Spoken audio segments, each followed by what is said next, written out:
Rise just to add my 2 cents worth to our discussion this afternoon under the theme, Pressing the Reset Button.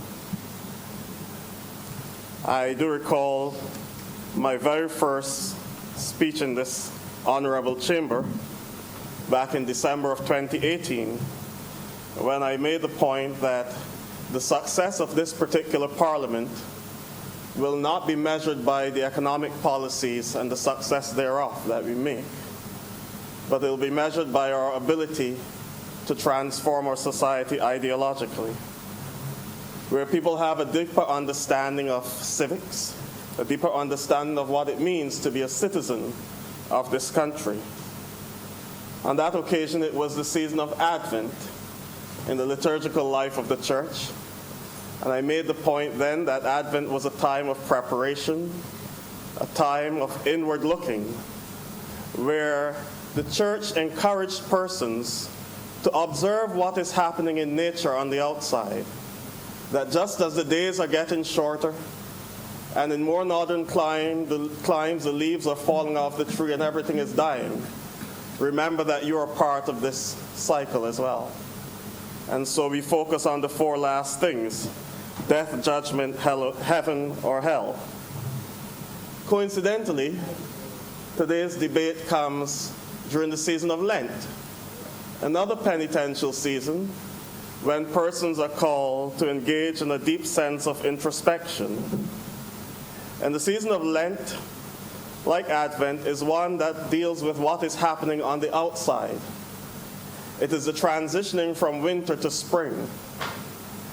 And the church recognized that the temptation is always there that once things get better, people will tend to forget what they were when they were bad.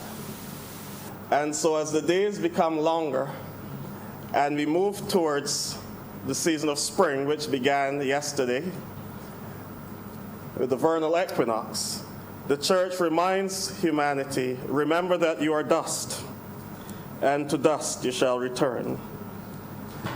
It is meant to guide us to a deeper sense of humility, to humble ourselves to the recognition of the sovereignty of God in our lives, to recognize the frailty of human nature.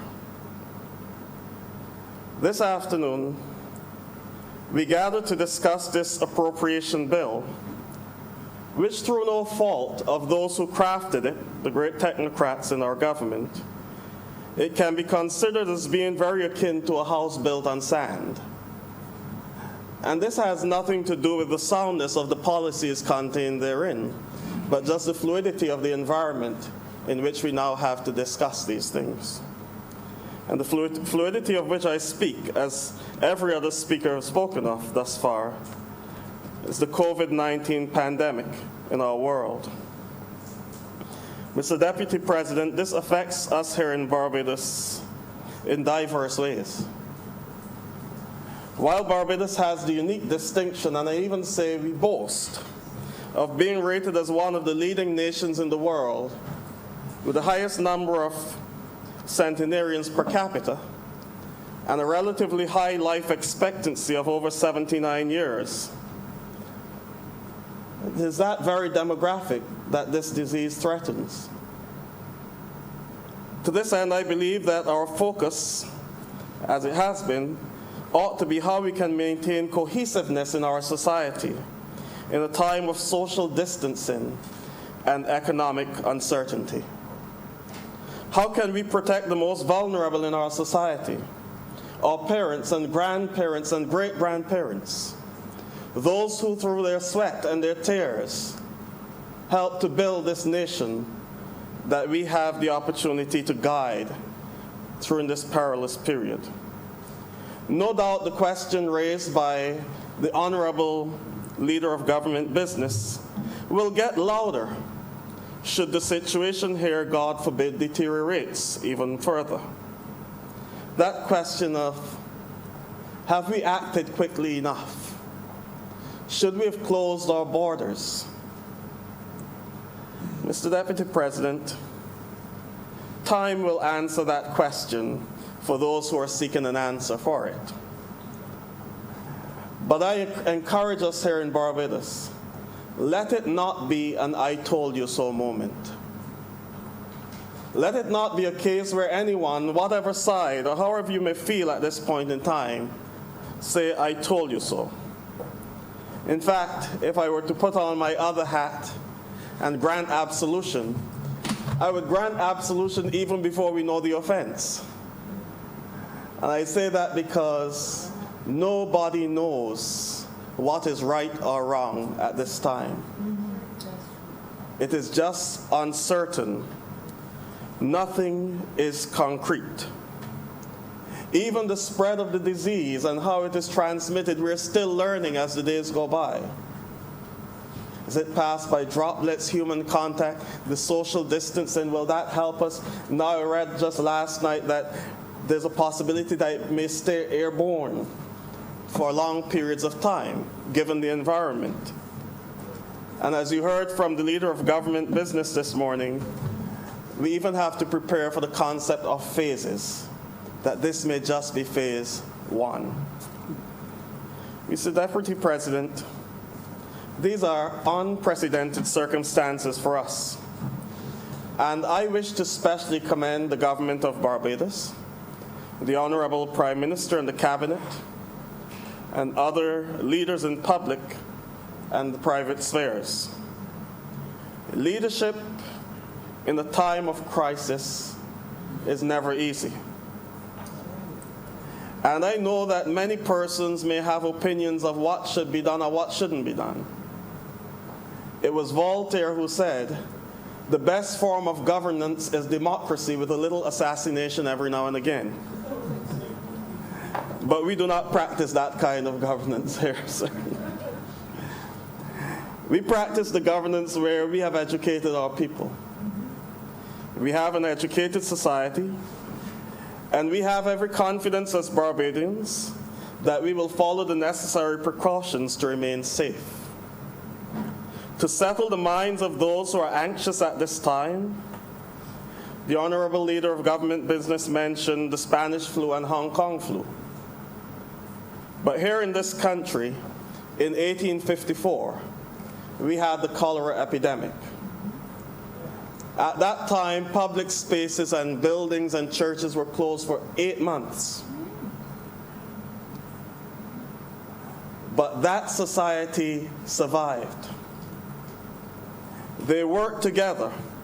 And as I was telling my congregation, in the little tiny hamlet of St. Luke, though closed for 8 months, and there was no technology, no telephones at that time, the day they opened on December 31st, 1854, the bishop confirmed 33 persons. They kept their faith, and they kept the community going. We have even more at our disposal now to do so. They survived then.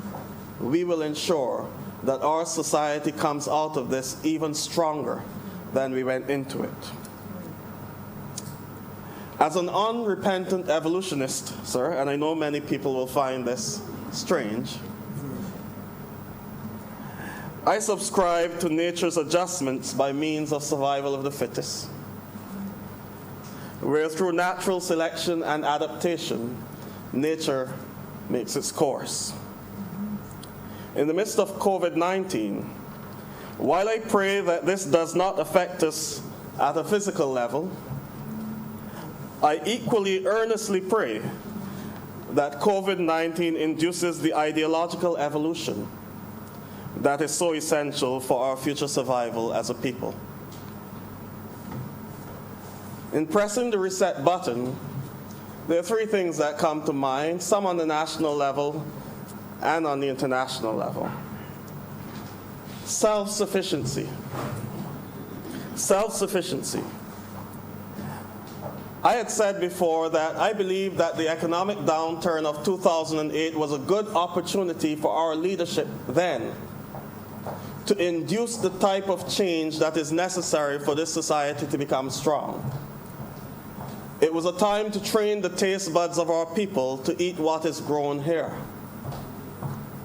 Perhaps now that will happen. A nation that is incapable of feeding itself and supplying for the needs of its people will always be at the behest of others and is just a sitting duck waiting for the next pandemic or the next disaster. I commend the government for the measures already taken for the Ministry of Agriculture to try to boost our food security here on the island. But I also see another way where this can happen, perhaps a prophetic way. Thinking of the work of the prophet Isaiah, way back in the 8th century BCE, when he prayed that one day nations will beat their swords into plowshares and their spears into pruning hooks. I pray that the young men of this nation who've been bent on violence and those who caused us to have the dubious record of 46 murders last year, in the midst of all that is taking place now, will see the necessity to put down their weapons and take up tools of agriculture, to build a society rather than seeking to destroy. As we press the reset button, Mr. Deputy President, I hope that we will learn to value each other in this country, that the political divide will just be there to provide sound opposition and sound guidance, rather than seeking to divide our people and pitting them one against the other. I hope that this moment teaches us that power is only temporal and temporary, and at any time it can be taken away. I hope that during this time, as we press the reset button, employers can be more empathetic to what their employees are experiencing, and so be moved to treat them even better. But on the international level, sir, I also hope that the reset button will be pressed there as well. That the divide that we have created in our world, which is supposed to be economic, of a first world and a third world, will no longer be passed on to see the people in those territories as first class and third class. The efforts of Barbados at this time ought not go unrecognized. And here I wish to commend Senator Cummins and her team at the Barbados port. It has been a lot of pressure, but they have sought to do what they believe to be the most empathetic thing, to recognize that if we were in that position, I would want someone to do that for me as well. But while I'm here, I wish to especially thank the government of Cuba for the outreach they've given in the midst of this pandemic, in reaching out to us here in Barbados. As you heard the leader of the government business speak about doctors and nurses possibly coming here, for the work they've done in Jamaica. I also wish to commend the government of Cuba for allowing the MS Braemar to dock there. Though they had persons on board already infected with COVID-19, Cuba opened its port to salve the anxiety of those people and gave them safe haven so that they can return to their homes. As I highlight that, sir, I hope that during this time of COVID-19, when the world is on pause, that we can look back at some of the atrocities we've committed in the past against some of the same persons who are now opening their arms to us. I hope that the UK I know that they had their first official visit for a long time last March when the Prince of Wales visited. But I hope they will use what has happened here to convince and to tell their brothers on the other side of the Atlantic, take the pressure off. For since 1962, these people have been under a trade embargo. And they've worked, and they've learned to make do with what they have. And now they've become one of the nations in the world to which many look, while still under an embargo. In fact, just on December 30th last year, the U.S. was talking about maintaining maximum pressure against Cuba in 2020. I hope that COVID-19, that has brought the world to its knees, will teach us that we are all equal in the sight of God. And today, you may be up, but you never know what tomorrow brings. Treat everyone with dignity. Treat all humanity with respect. COVID-19 is calling the world to examine itself. We here in Barbados have an opportunity to press the reset button. It may be a little difficult. We will have to endure some pain. Our children, for the first time, many of them will know what it is like to have little. I remember the days, Mr. Deputy President, I'm sure you would too. I heard about them, you would have experienced them. When one suite used to share sometimes between 4 and 5 children. And you look forward to that. Now some children have a pack of sweets and they do not even think that it can go around. Perhaps this will teach us how much we really need to survive. That all the excesses that we've relied on and thought that we needed them so much are unnecessary. Perhaps when we approach the appropriation bill again, because adjustments will have to be made, we'll do so even with different lenses as a government and as a parliament, so that we work towards what is necessary and recognize that we can live with what is necessary. Let's hope that this breadfruit season we can get our children to eat more breadfruit and not depend on some of the processed things that come from overseas. Perhaps they won't be there anyhow. Mr. President, Deputy President, I grew up in a home with a dad who never ate cornmeal. Never ate cornmeal. He wouldn't touch it. You wonder why? You asked him why. He said, during the war, the Second World War, the cornmeal used to come with worms in it. And from that young age, he never touched it.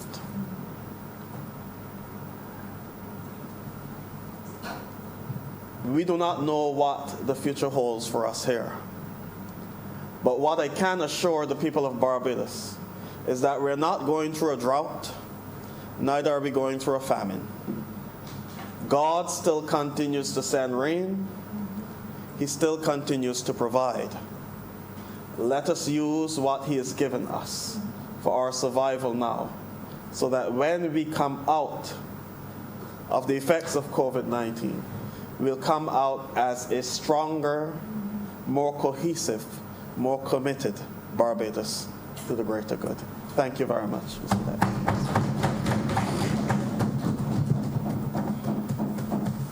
It was not all religion.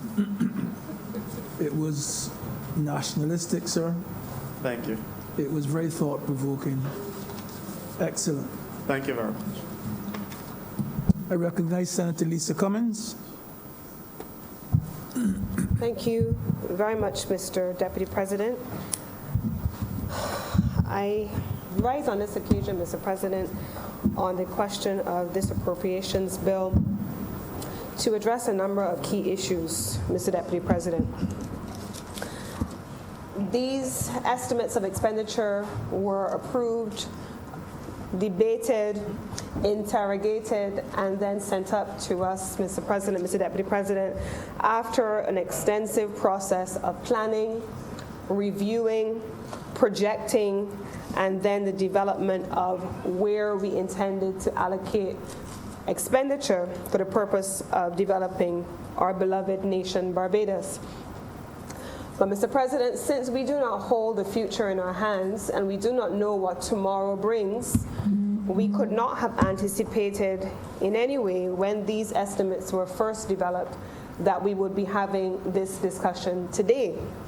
Now, I am part of an administration that from the first day after the election, we could only call it a war government. We were at the time led by our able and astute leader, attempting to navigate issues of financial stability, a fiscal crisis, a crisis with regard to the stability of our dollar. Our workforce was on alert that there were challenges that were ahead and the country was in uncertain times. We managed successfully, Mr. Deputy President, to navigate those issues. And in every incarnation as we went through, Mr. Deputy President, we successfully were able to navigate every single issue that came our way, whether it was, Mr. President, the issue of downgrades, the issue of an economy that was in deep recession, whether it was, Mr. Deputy President, EU blacklisting, or it was us facing OECD blacklisting, and the uncertainty associated with our international business sector, which have subsequently had to be reformed. And we have a number of items of legislation that was passed through this place and this chamber and the other place, Mr. President. We, as a people, using our mechanisms of collective social responsibility, have successfully navigated them. But none of those things prepared us, Mr. Deputy President, as difficult as they were and as successful as they have been so far, and as much as we have been emerging from those places, they have not in any way still prepared us for a time like this. In fact, Mr. Deputy President, this is perhaps one of those few occasions where there are very few countries, if any, in the world, including those who have been through the rigors of war and everything else, who could say that anything that they have successfully navigated could prepare them or has prepared them for such a time as this.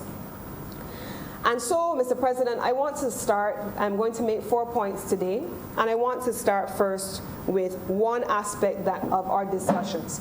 There has been a lot of discussion, Mr. President, about what we should do, and I believe my colleague, Senator Reverend Rogers, raised about, the I told you so notion. We, as a people, are going through this together. We are making the best decisions with the best information available to us based on our unique circumstances, Mr. President. And some things we will do right, some things we will do wrong, but there is nothing that prepares you for a moment like this. And Mr. President, I say that because there has been a lot of discussion around the cruise sector in particular. And while we see the throughput in the domestic market, I happen to have responsibility for an infrastructure, Mr. President, that houses those cruise ships. Presently, Mr. President, we have a lot of conversation about whether or not we should have closed our borders to cruise ships. Should we have allowed the cruise ships to remain here? We have cruise ships off of our coast. There are some people who say to me they're anxious when they see these ships because they call them Corona ships, Mr. President. Mr. President, I want to put these things in context today, and I think our Prime Minister has attempted to do so on multiple occasions, but if we've learned anything from her leadership, Mr. President, is that repetition is always necessary. And I want to take a few moments to talk about why exactly this is what we had to do without any possibility of doing it in any different way, even if any scenarios before would have presented themselves where we had decisions to make. Mr. President, when the Cruise Industry Association announced that it was shutting down its global operations, there were a number of individual cruise lines that had already at that time announced that they were suspending their operations. They were suspending operations at the time, Mr. President, because driven by fear, panic, anxiety, and in some instances, the need to satisfy some constituent bases. There were countries that were not necessarily making decisions that were consistent with the best policy advice. You had ships, Mr. President, that were in the Caribbean Sea that had nowhere to go. As I speak to you now, Mr. President, there are a number of ships all over the globe that are stranded at sea. I say that, Mr. President, because on many of those ships, many of them sailing from as far as this morning, the one that I spoke with off of St. Louis that was getting fuel, Mr. President, they are carrying Barbadians on board. There are Barbadians, Mr. President, who are on board a cruise ship today that was meant to berth in Cape Town. Cape Town is not receiving ships. There are Barbadians on board ships, Mr. President, that are making their way to Southampton as we speak, to a country that also has closed its borders, and when they arrive there, they will not have anywhere to go because borders have closed. There are Barbadians, Mr. President, and what we have done for these cruise ships is what we are hoping that everyone else in every other port around the world does for our Barbadian citizens. They want to come home in the same way that we are letting others go home to their families. Mr. President, it is an amazing, Mr. Deputy President, it is an amazing thing. And I know many would not see it from this perspective because they're not on the inside of our facility. But Mr. President, I want to give you an example. On Saturday, for example, when the shutdown came, between the shutdown and I want to say Friday, there were 11,000 passengers stranded in this country. 11,000 passengers on board cruise ships that wanted one thing and one thing only: certainty that they would be allowed to get home to their families and to their children, their loved ones. They were here, Mr. President. They were off of our shores. Some of these ships were also carrying Barbadians. Mr. President, and we, in the course of a week, moved about 11,000 passengers out of the cruise port and to the airport in a partnership that, if you listen to our colleagues say, has been unprecedented before in the way in which it had to be done, simply because we had to facilitate the balancing of a humanitarian effort with a public health effort, and so several measures had to be put in place. And Mr. President, because there was a public health effort, I need to salute in this moment the soldiers, and I call them the soldiers of the Ministry of Health because they have been just that. Led by the one and only Colonel Bostic, who probably has his background and his training for just a moment as this. He has commandeered the Ministry of Health, the Chief Medical Officer, the Port Health, and all of them into an army that is everywhere at all times in everything. And Mr. President, Mr. Deputy President, when cruise ships typically came to Barbados before COVID-19, these committed members of the public health community received what we call manifest declarations of health before the ship embarked in Barbados, and they reviewed the health of those on board the ships. The last manifest declaration would come in typically no later than 1 hour before the ship arrived in port. These persons have now taken to reviewing these declarations of health every day, twice a day, whenever there are ships in port, even when there is just a crew on board the ship. Presently, today, we have approximately 10 by now, 10 cruise ships. Only one of them remains with passengers on board, and they will be disembarked during the course of today. That will be the last group of passengers that we will be disembarking, and we will have throughout the course of the night into the early hours of tomorrow morning the remaining crew members going out. I want to recognize, Mr. Deputy President, our cruise industry partners, both those dealing with ships and also those who have facilitated airlift out of the country. On Saturday alone, we had 9 chartered flights out of Grantley Adams International Airport. On Sunday, we had a further movement of just over 1,000 passengers through the Grantley Adams Airport. I want to recognize also the work being done by port agents, Foster and Ince, Platinum Port agents as well. Mr. President, they have been on the front line with our teams at all times, ensuring that people are able to get home. Mr. President, I see a lot of videos and memes and a lot of fake news circulating. And I want to address one of those issues. Mr. President, Deputy President, we are not taking cruise passengers from the port into the departure hall of the Grantley Adams International Airport. That is patently untrue, and I wish to call on those persons who are circulating that information to cease and desist. We are already in a panicked environment. Barbadians are already unsettled by the circumstances that we're dealing with.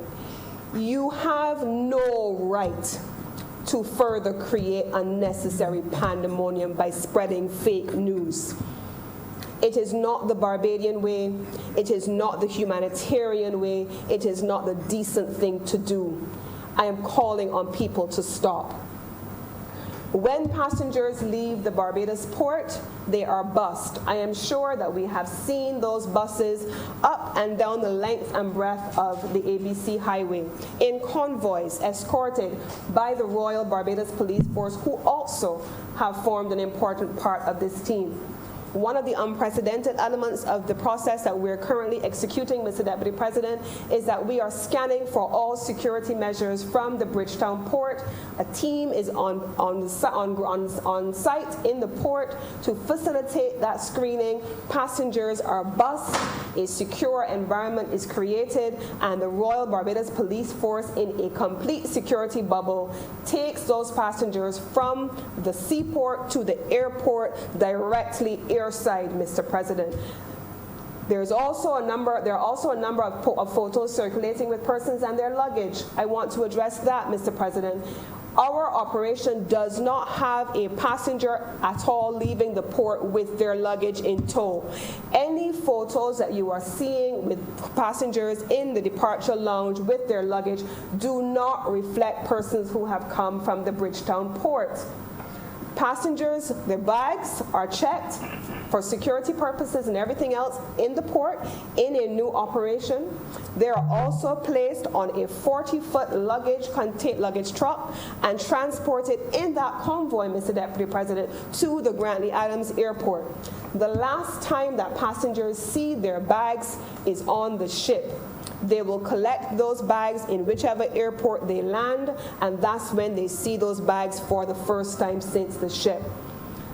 Any photos purporting to represent persons coming from the Bridgetown port over the last week in the departure lounge with their luggage, any of those photos, Mr. Deputy President, are false, and they do not represent what is happening in this COVID-19 environment. Mr. President, I want also to speak to the fact that we spoke over many years about Barbadians finding opportunities for employment on board cruise ships. We have Barbadians who work on these ships all over the world, Mr. President. There are musicians, there are bartenders, there are cabin attendants, some of them are officers. They too are on ships in other people's waters, and they too are depending on the humanitarian assistance of those countries in the same way that we are providing them here to those in our waters. This is the Barbadian way, Mr. President. This is what we do. And I'm very proud of the efforts that have been made by every single member of the community that has been involved in this, including and not limited to every single member of the Bridgetown Port, the port agencies who have been working with us, the security apparatus, the Barbados Coast Guard, the Barbados Defense Force, the leadership at the Grantley Adams International Airport, the Immigration Department, the Customs Department. Every one of these agencies have been on board to work along with us, and we want to recognize their work publicly in this moment, Mr. Deputy President. But that's what we see visibly. We see the cruise ships off the cruise line, off the coastline. We see the movement on the highways, and that's what's in the forefront of our consciousness. But, Mr. Deputy President, one of my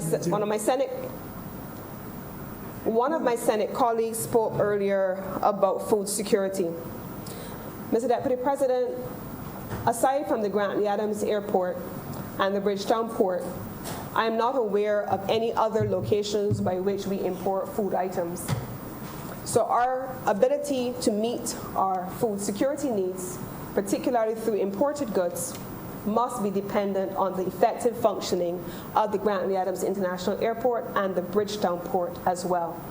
And from our side, we're proud to say, been working very closely every day now, because the Prime Minister wants to make sure that we leave no stone unturned. We have to make sure we provide for every possible contingency. So on my phone every day, Mr. Deputy President, I receive the update from the Port of Miami to see what ships are sailing. If there is a need, Mr. Deputy President, we will mind the manifest and we will ensure that whatever critical supplies are to be entered into this country by way of ships, that they make their way here safely.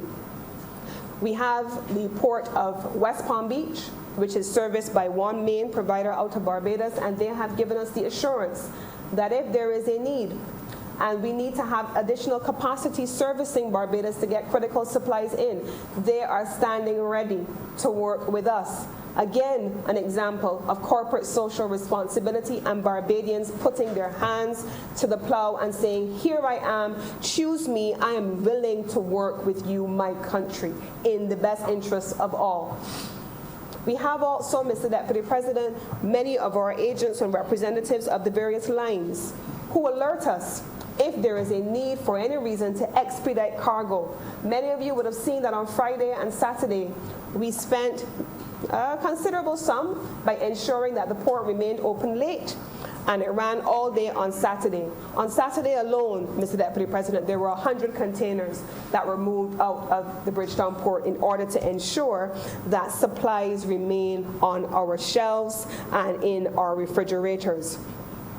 We currently have around 300 odd containers in the port. We expect that within the next couple of days that we're able to get the majority of them out once they have been cleared by the respective agencies, and we are doing our part. But this is one of those moments, Mr. Deputy President, where we have to look at the way in which we have done things historically. I find myself in a curious position sometimes, Mr. Deputy President, because there are people who say to me openly, I don't think that what we do and the way in which we do it can be digitized. We went through a process just starting in September last year when the Customs Department introduced the Asikuta World System. And we found some initial challenges, yes. And there were some kinks to be worked out in the system, Mr. Deputy President, yes. But there was also an element that we didn't talk about very much, and it was the resistance to change by some of the actors in the process. There were many of those who felt that the way in which we've done it for 30 years needed to continue to be the way in which we've done it, we do it for another 30 years. But here comes COVID-19, Mr. Deputy President. Here comes an environment where we are being asked to work from home, and more services need to be provided online. And all of a sudden, that which you thought was impossible becomes the only option for getting it done. And right away, you realize that you have resisted change at our own detriment. We should be further along, Mr. President, because many of these changes have been introduced by the various agencies over time, only to find resistance down the line by those who prefer to do things the old way. But I suspect that one of my colleague senators who has the distinction of leading the first ministry that's responsible for many of these issues, will find her way going forward very changed, I hope, because there is no alternative but for us to find a way to do things differently. That means, Mr. Deputy President, that there has to be a change in mindset. That means that there has to be a change in what the Prime Minister has termed at the level of the social partnership, the structure of work. A few years ago, we were talking about a 24/7 economy, and there are people who were afraid of the 24/7 economy because they felt that digitization meant that we were going to lose jobs. But then comes COVID-19, and here we are in an environment where the 24/7 economy is a reality, but it is a reality only virtually. And so, as we take everything pretty much online, we have to be able to rationalize what this period is teaching us. In addition to that, the Prime Minister has introduced a national training initiative. The conversation that we ought to be having is how do we train, retrain, retool a workforce to work in a 21st century environment. Now, there's a particular issue that's especially dear to my heart, and it's regional integration. Now, Mr. Deputy President, as we watch countries close their borders, and we watch ourselves be challenged by the questions of food security, where would we get our imports? What kinds of products are we getting from where? And who do we interact with? Mr. President, I am very clear in my mind that if in this moment we are not sure that the only way forward for us is to deepen our regional integration project, Mr. Deputy President, I am not sure that moment can ever come. If in this moment we do not look within and we do not find the value within our own, that time will never come, Mr. Deputy President. Because as our neighbors to the north look inward and they cast their eyes away from those to the south, and those a little further away from us also in what I call reverse or anti-globalization. Now everyone has a far more insular focus. My borders, and COVID has effectively done that for us. It closes borders, closes commerce, it limits interaction, and it creates a bubble around which individual countries now have to function internally. On the outside of all of those bubbles are 14 small Caribbean nations who have to find a way once and for all to accept the importance of regional integration under the umbrella of CARICOM. We need to come to a place, Mr. Deputy President, at the end of all of this where we understand that Guyana, Dominica, Belize, St. Vincent, and Jamaica are our food baskets, that our service providers are spread across the region, that our extraction-based economies are integrated into the skills of our knowledge economies elsewhere. The revised Treaty of Chaguaramas calls it production integration. Talks about spatially allocating production across the region based on comparative and competitive advantage. That moment is now, Mr. Deputy President. It has been that moment on many occasions before. But in this moment where we realize just how quickly we find ourselves on the outside of the global community, that moment must be now, Mr. Deputy President. So COVID-19 is going to require us to look at how we treat to ourselves. It will require us to have a new economy. How we see our productive sectors and how we draft estimates in the future will be dramatically different because we suddenly have a new economy, a new structure of work, and everything is now transformed. We have to deepen regional integration. We have to be digitized. We have to look at how we're treating to our productive sectors. And we talk about things like subsidies and so on, and I heard that earlier in this chamber. But Mr. Deputy President, if you understand the way in which the World Trade Organization was set up in 1994, we know that prior to the General Agreement on Trade and Tariffs, the questions of subsidies and subsidization, particularly for export purposes, were dealt with in great detail in the GATT. And so, GATT 1992. And so that agreement does not allow the space, except under very strict considerations, for many of the countries post-1992 to implement the kinds of measures that were being called for earlier by my colleague, Senator. And what many of us in the developing community called it was simply a matter where certain economies to which he referred embedded their provisions in their domestic legislation prior to 1992, and then subsequently all other countries were functioning on what was now called a level playing field, which we always knew was not level, but nonetheless it became illegal in any event. And so those measures are not in the way that was called for available to Barbados. But we still have to have a new economy, one that is built on our regional project. Mr. President, in closing, I want to make my final point on what I call the who we are of COVID-19.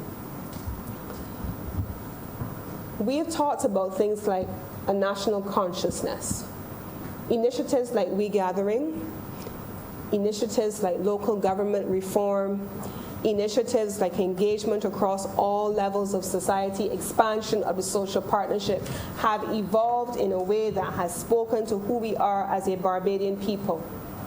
The ships, for example, that we've talked about, sitting offshore with only their crew, with nowhere to go, speak to who we are as humanitarian people.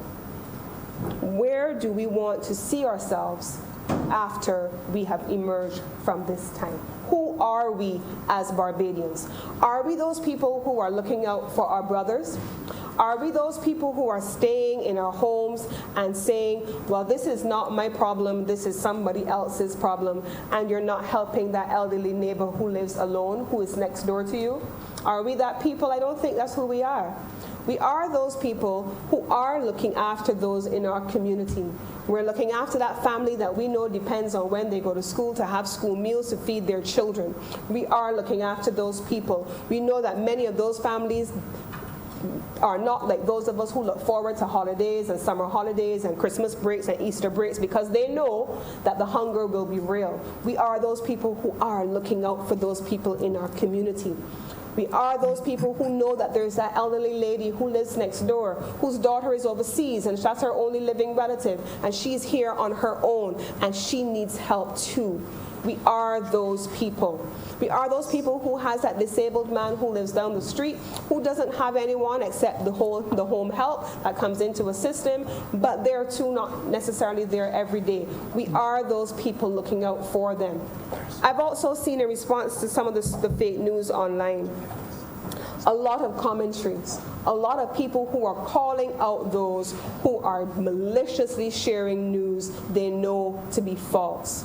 We are those people too. We are those people who hold others accountable for wrongdoing, who tell our brother or our sister what you are doing is wrong. Stop it. You're inciting people. You don't get to go into a crowded room and shout fire. Neither do you go into a COVID pandemic where people are already afraid and share fake news. What you are doing is wrong. That is who we are.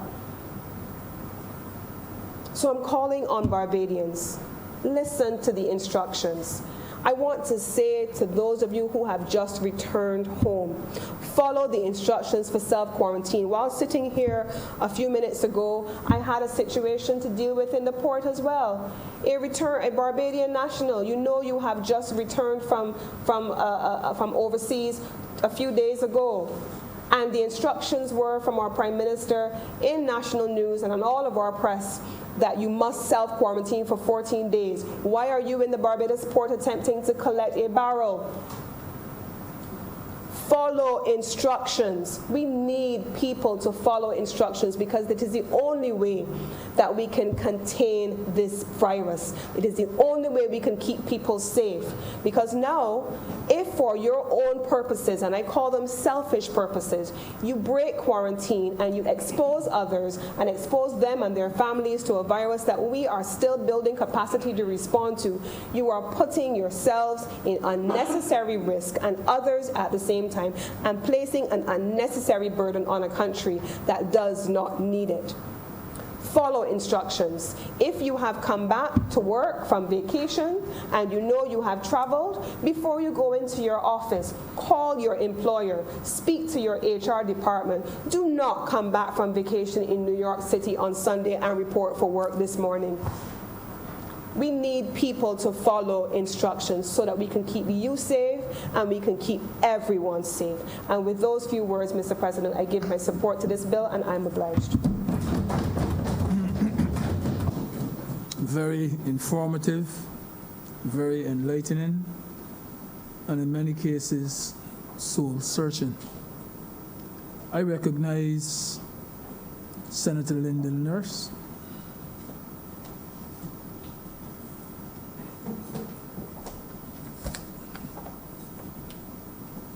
Christopher.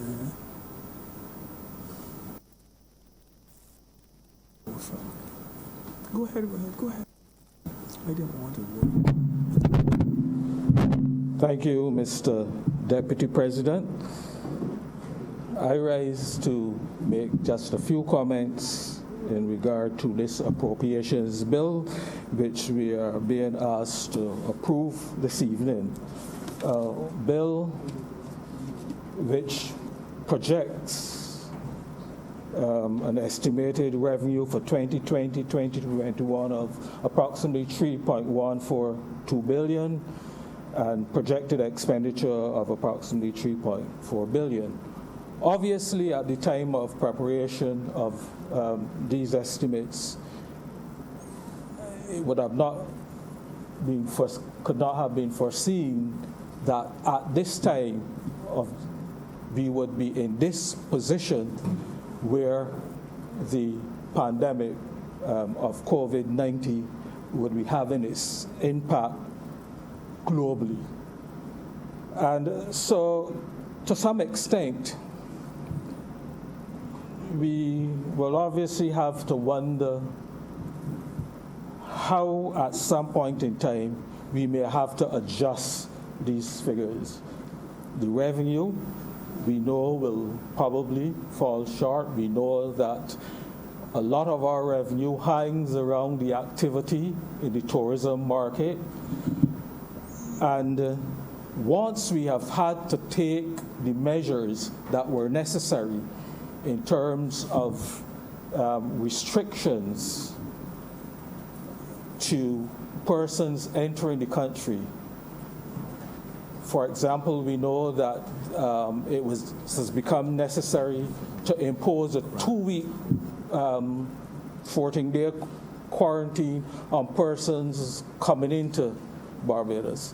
That almost, immediately wipes out a substantial part of the tourism trade that we would have been expecting over the period for which, for however long, we will have to keep that requirement in place. And Mr. Deputy President, I understand the situation in which the government, under these circumstances, find itself. It cannot be easy for any government to have to make the type of decisions that are now necessary or may become necessary in the very short term.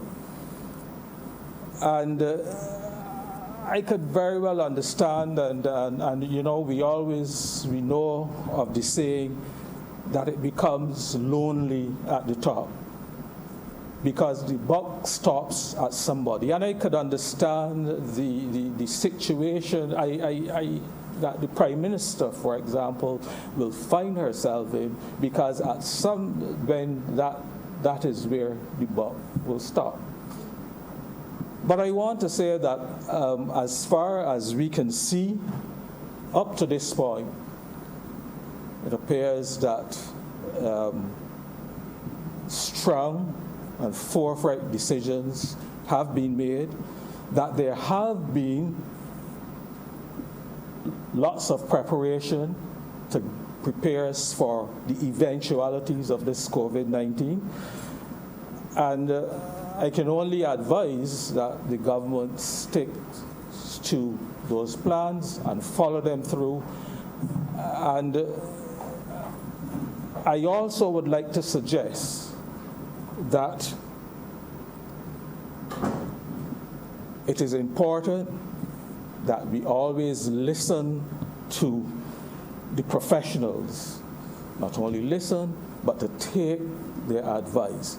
And here I just want to take a moment to commend all the personnel, particularly in the health field, who would have been working extremely hard and diligently to make sure that all of the necessary protocols are in place, to make sure that there can be a smooth transition from one phase to another as the COVID-19 situation escalates.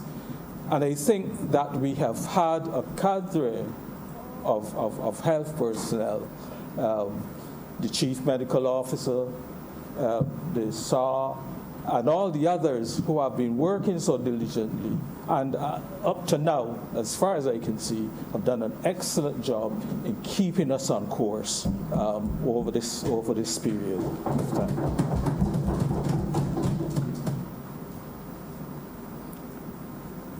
Mr. Deputy President, had over the weekend looking at some information coming out of the United Nations World Tourism Organization, and one of the things in reading some of the articles on there was that they've always said that growth, that tourism tends to usually produce strong growth and is resilient. It's something that I wasn't always sure on the resilience of tourism, but having read those articles, it came across to me that while you may have some downturns and you may have some shocks, tourism always tends to rebound very quickly. And what the UN WTO was suggesting is that from experience, as I said, international tourism worldwide tends to rebound very strongly from external shocks and crises. And therefore it demonstrates the strength and the resilience of the sector. And I would like to think that in the case of Barbados, once we begin to get over this hump, which, based on the optimism which you've heard coming out from various people, suggests, from various sources, suggests that it is expected that by the end of the third quarter, you should be coming out of this situation. And so I would wish to hope that as long as we can get out of the situation, our tourism industry will be able to rebound as quickly as possible. Obviously, it's going to take some time because there's a process. It is going to, first of all, require that the visitors, international travelers and so on, have that confidence again to start to travel. It's going to take a little while for the international economies to start to pick up again. And it is only at that point that we will probably begin to see the upswing in terms of our tourism getting back to where we would like it to be.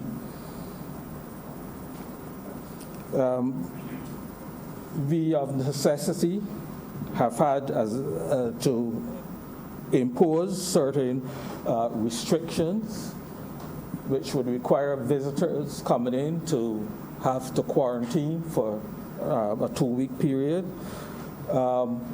That allied to the fact that there isn't going to be a lot of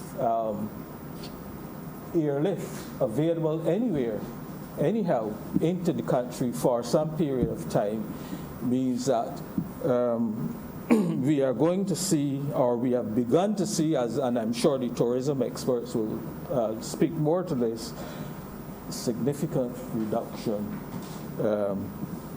in the travel services and the tourism-related services while this demand continues to retract. And Mr.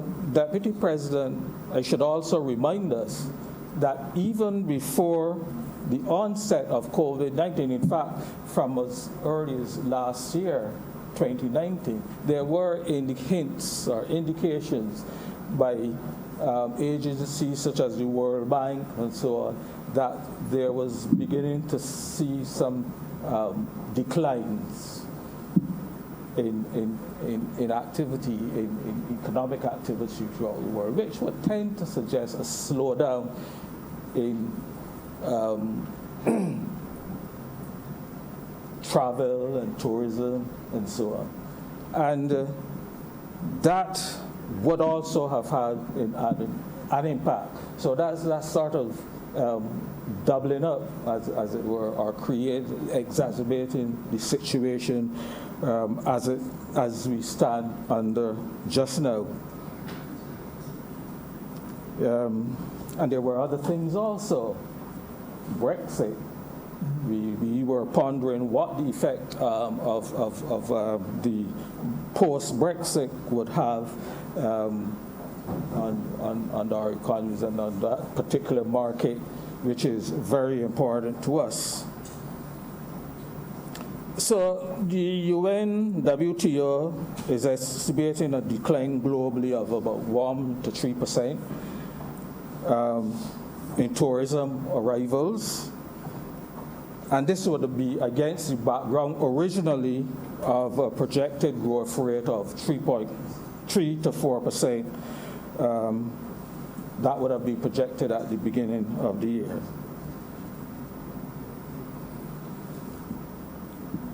So, not good news for us, but as I said, there's some optimism that it wouldn't last very long, and that we can come out of it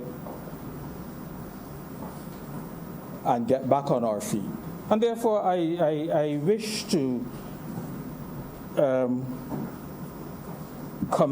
strongly commend government for the support which government has said that they are prepared to give, particularly to players in the tourism and tourism-related industries during this particular period when there will be literally or no business.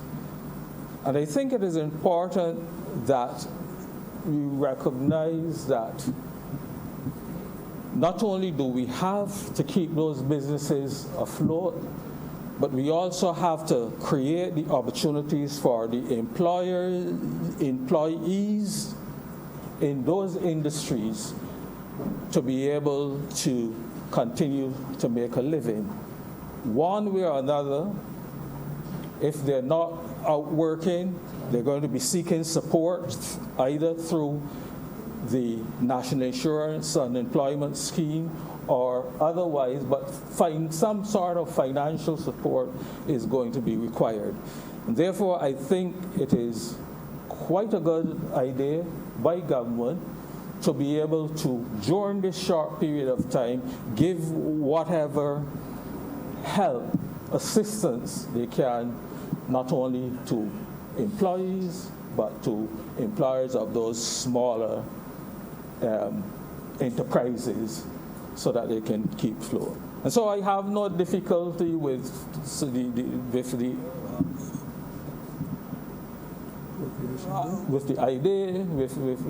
the whole idea of allowing a little space from the employer's point of view in that industry to have a little ease on the payment of national insurance in the case of the employee and the case of the employees' contributions, and for the waiver for a short period of time of the national insurance contributions of those employers who undertake to at least maintain approximately 75% of their workforce during this unfortunate period. So this demonstrates really how vulnerable this country and other countries like ours are due to this heavy reliance on tourism. And I made the point, I believe I made the point last year during a similar debate, that while I understand how we depend so heavily on tourism as the driver of our economy, we do seriously have to start to look for alternative sources. We tried, and we're trying with the international financial services, but we know the issues there, Mr. Deputy President. We know what a difficult fight it has been with international organizations related to the EU and these various organizations that continue. It almost seems to keep moving the goalposts as soon as we set certain goals. And they set certain goals, we have to implement them, and then they move the goalposts again. So it's always, I see it as it's going to be another difficult area for us to have any great expansion in that area. And but we do have to take the time to look at the alternatives areas of just making this economy a little more diverse and diversified. And which brings me to agriculture, Mr. Deputy President. An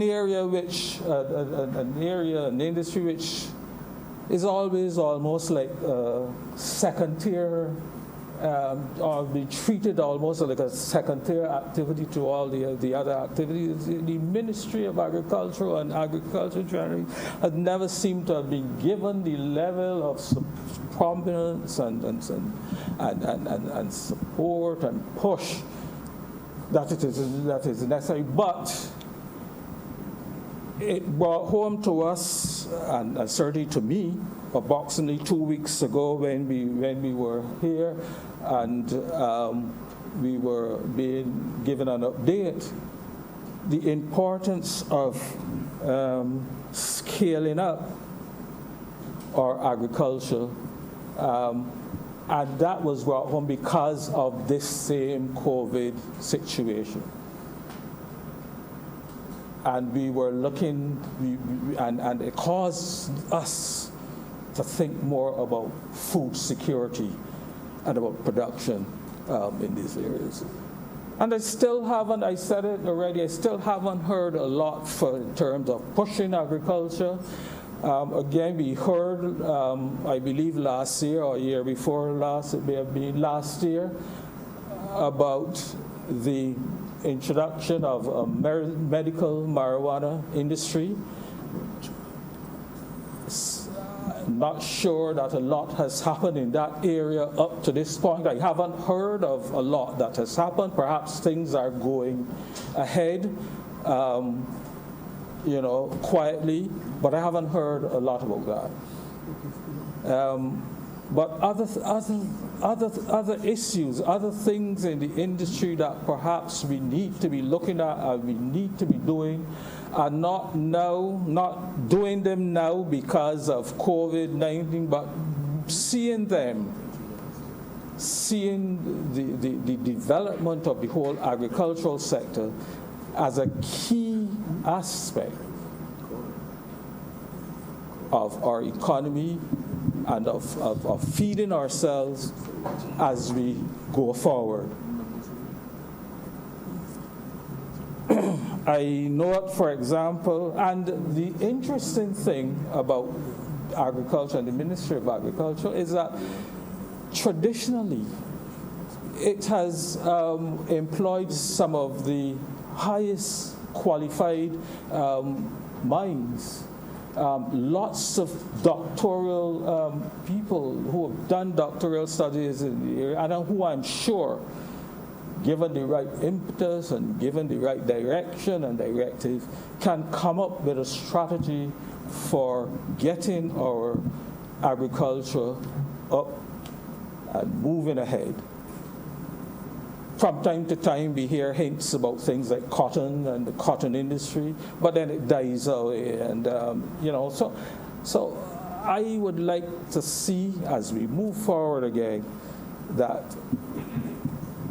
a strong impetus is given to the sector, that it is very adequately financed, and that it becomes a key sector in the economy. In the economy, in the sense of import substitution, but also in the sense of finding some opportunities for export as well, like, for example, with the medical marijuana, et cetera, with the Sea Island cotton and so. So I saw, for example, in just looking quickly through the Ministry of Agriculture's budget, there was a special an amount for $2.3 million to be spent in special development projects. I don't know what those development projects are, but it would be interesting to hear what they are about and to see if that sort of fits in with the overall idea of developing the industry and putting it on a strong footing. Of course, that to me would look like a pretty small figure anyhow. But now that we are discussing it, perhaps government will take another look and see how they can ramp up in terms of our investment in agriculture. So that is one good thing that could perhaps, if any good thing can come out of COVID-19, that could certainly be one of the things that we could see where we have a strong agricultural sector going forward.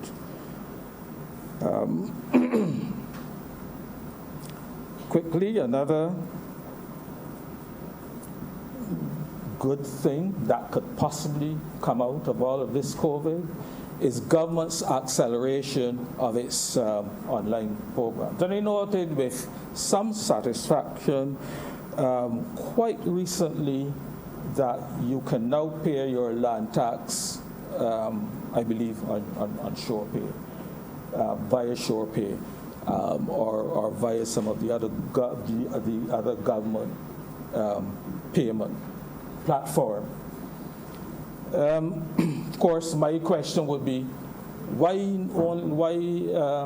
just land tax? Why not your vehicle, not vehicle license, but your driver's license? Why not my income tax? And all of the other number of other government services that we should be able to taxes that we should be able to go online and pay for, and so encourage that. I know Senator McConney is extremely passionate in this area, and I hope that again we will be looking to do more of putting more of those services online, which not only adds to the efficiency of government, but we always hear about doing business in Barbados, the problems of doing business and so on, and that will certainly be part of improving the whole concept of doing business in Barbados. Just wanted also, and the Minister of Foreign Affairs is here, again in looking through the estimates, I noted, of course, I noted there was a sum of 16.5 million for the UN Conference on Trade and Development, which is to happen later this year. Now, I don't know if COVID will have any impact or any effect on that conference. I don't know what government's expectations were in terms of revenues generated for government coming out of that investment. I certainly hope that it will go on, but like anything else, we don't know. We just don't know what will happen. But perhaps we could get a little more indication on what is happening in regard to that conference. And just one other comment I would like to make, Mr. Deputy President, and it is in terms of a note I saw on the Ministry of Finance, one of its strategic goals, which was to modernize the government procurement system. I think that is something which is long overdue, something which all governments have been speaking about, but so far we seem not to have been able to put anything in place to not only modernize that system, but to make it much more transparent and to bring it in line with all of the aspects of transparency and so on, which this new administration, or relatively new still administration, have been speaking to. And I would suggest, as recently, I believe, as within this debate in another place, there were questions being raised about procurement practices, about various contracts that had been awarded, various rates that had been agreed to, which were excessive and which were renegotiated. We were hearing all kind of issues in terms of, I believe, the Minister of the Environment made in terms of the Sanitation Service Authority and certain contracts that were awarded in that department. And so I think the time is right and now to have or to look seriously at the introduction of a contractor general who can bring some clarity, hopefully, to this area, who can make sure that as we go forward, we have a government policy and government procurement practices are clear, they are transparent, and that a contractor general in these circumstances will not just be some paper tiger who will, at the end of the year, perhaps write a report or something and nothing happens, but that he be given the necessary power to be able to make sure that what is happening in terms of government contracts is entirely above board, is entirely transparent, and that government overall efficiency and savings will be reflected as a result. And so, Mr. Deputy President, I wouldn't wish to say much more because obviously we understand the environment and in which these estimates of revenue and expenditure are being presented. We know what the issue is at hand, and I would wish the government and the people of Barbados well as they forge ahead in trying to keep us on track and keep us on board over the next few difficult months, and I would very much hope that by the last quarter in this year, we definitely are beginning to see the end of this whole episode. With those few words, Mr. Deputy President, I am obliged to you. Thank you, Senator Nurse. Senator Adams.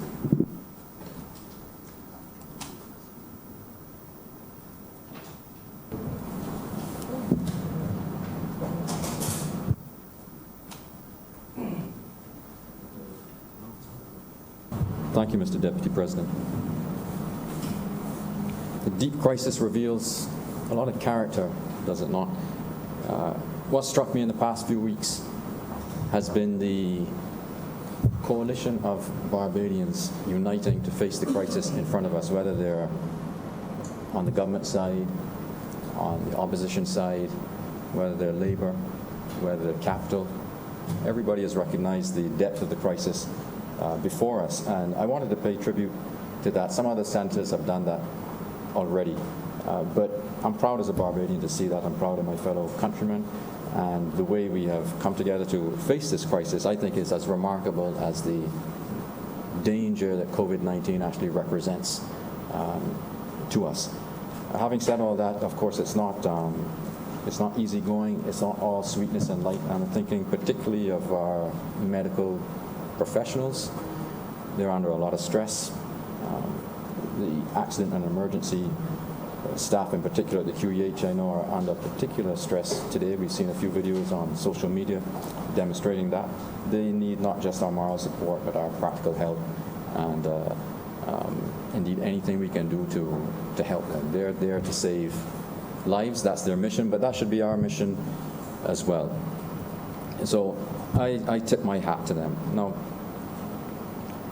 I think there's little, Mr. Deputy President, that happens in a vacuum around this crisis. Everything is interlinked, and we're really focusing on the health aspects as we should be, but there's little doubt that this year there's going to be a global recession as a result of what's happening right now.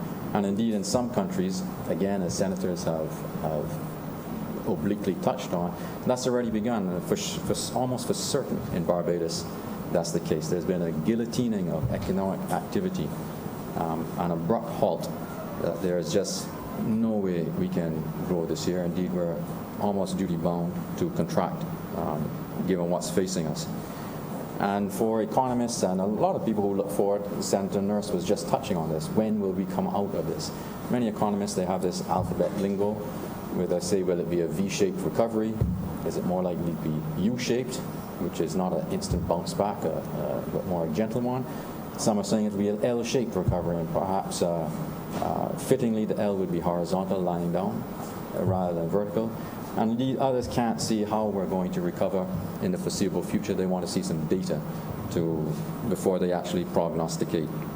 And all of that sounds particularly intimidating. I remember well the last crisis we faced, which was really a financial rather than a health crisis.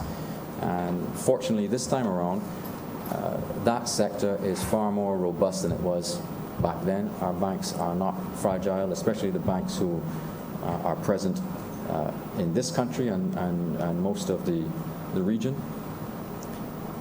But nonetheless, governments like our government that has put forward a very thoughtful, very skillful financial package, other governments are doing the same thing. I believe we're further along in ours than many others, particularly we're further along than our neighbor to the north.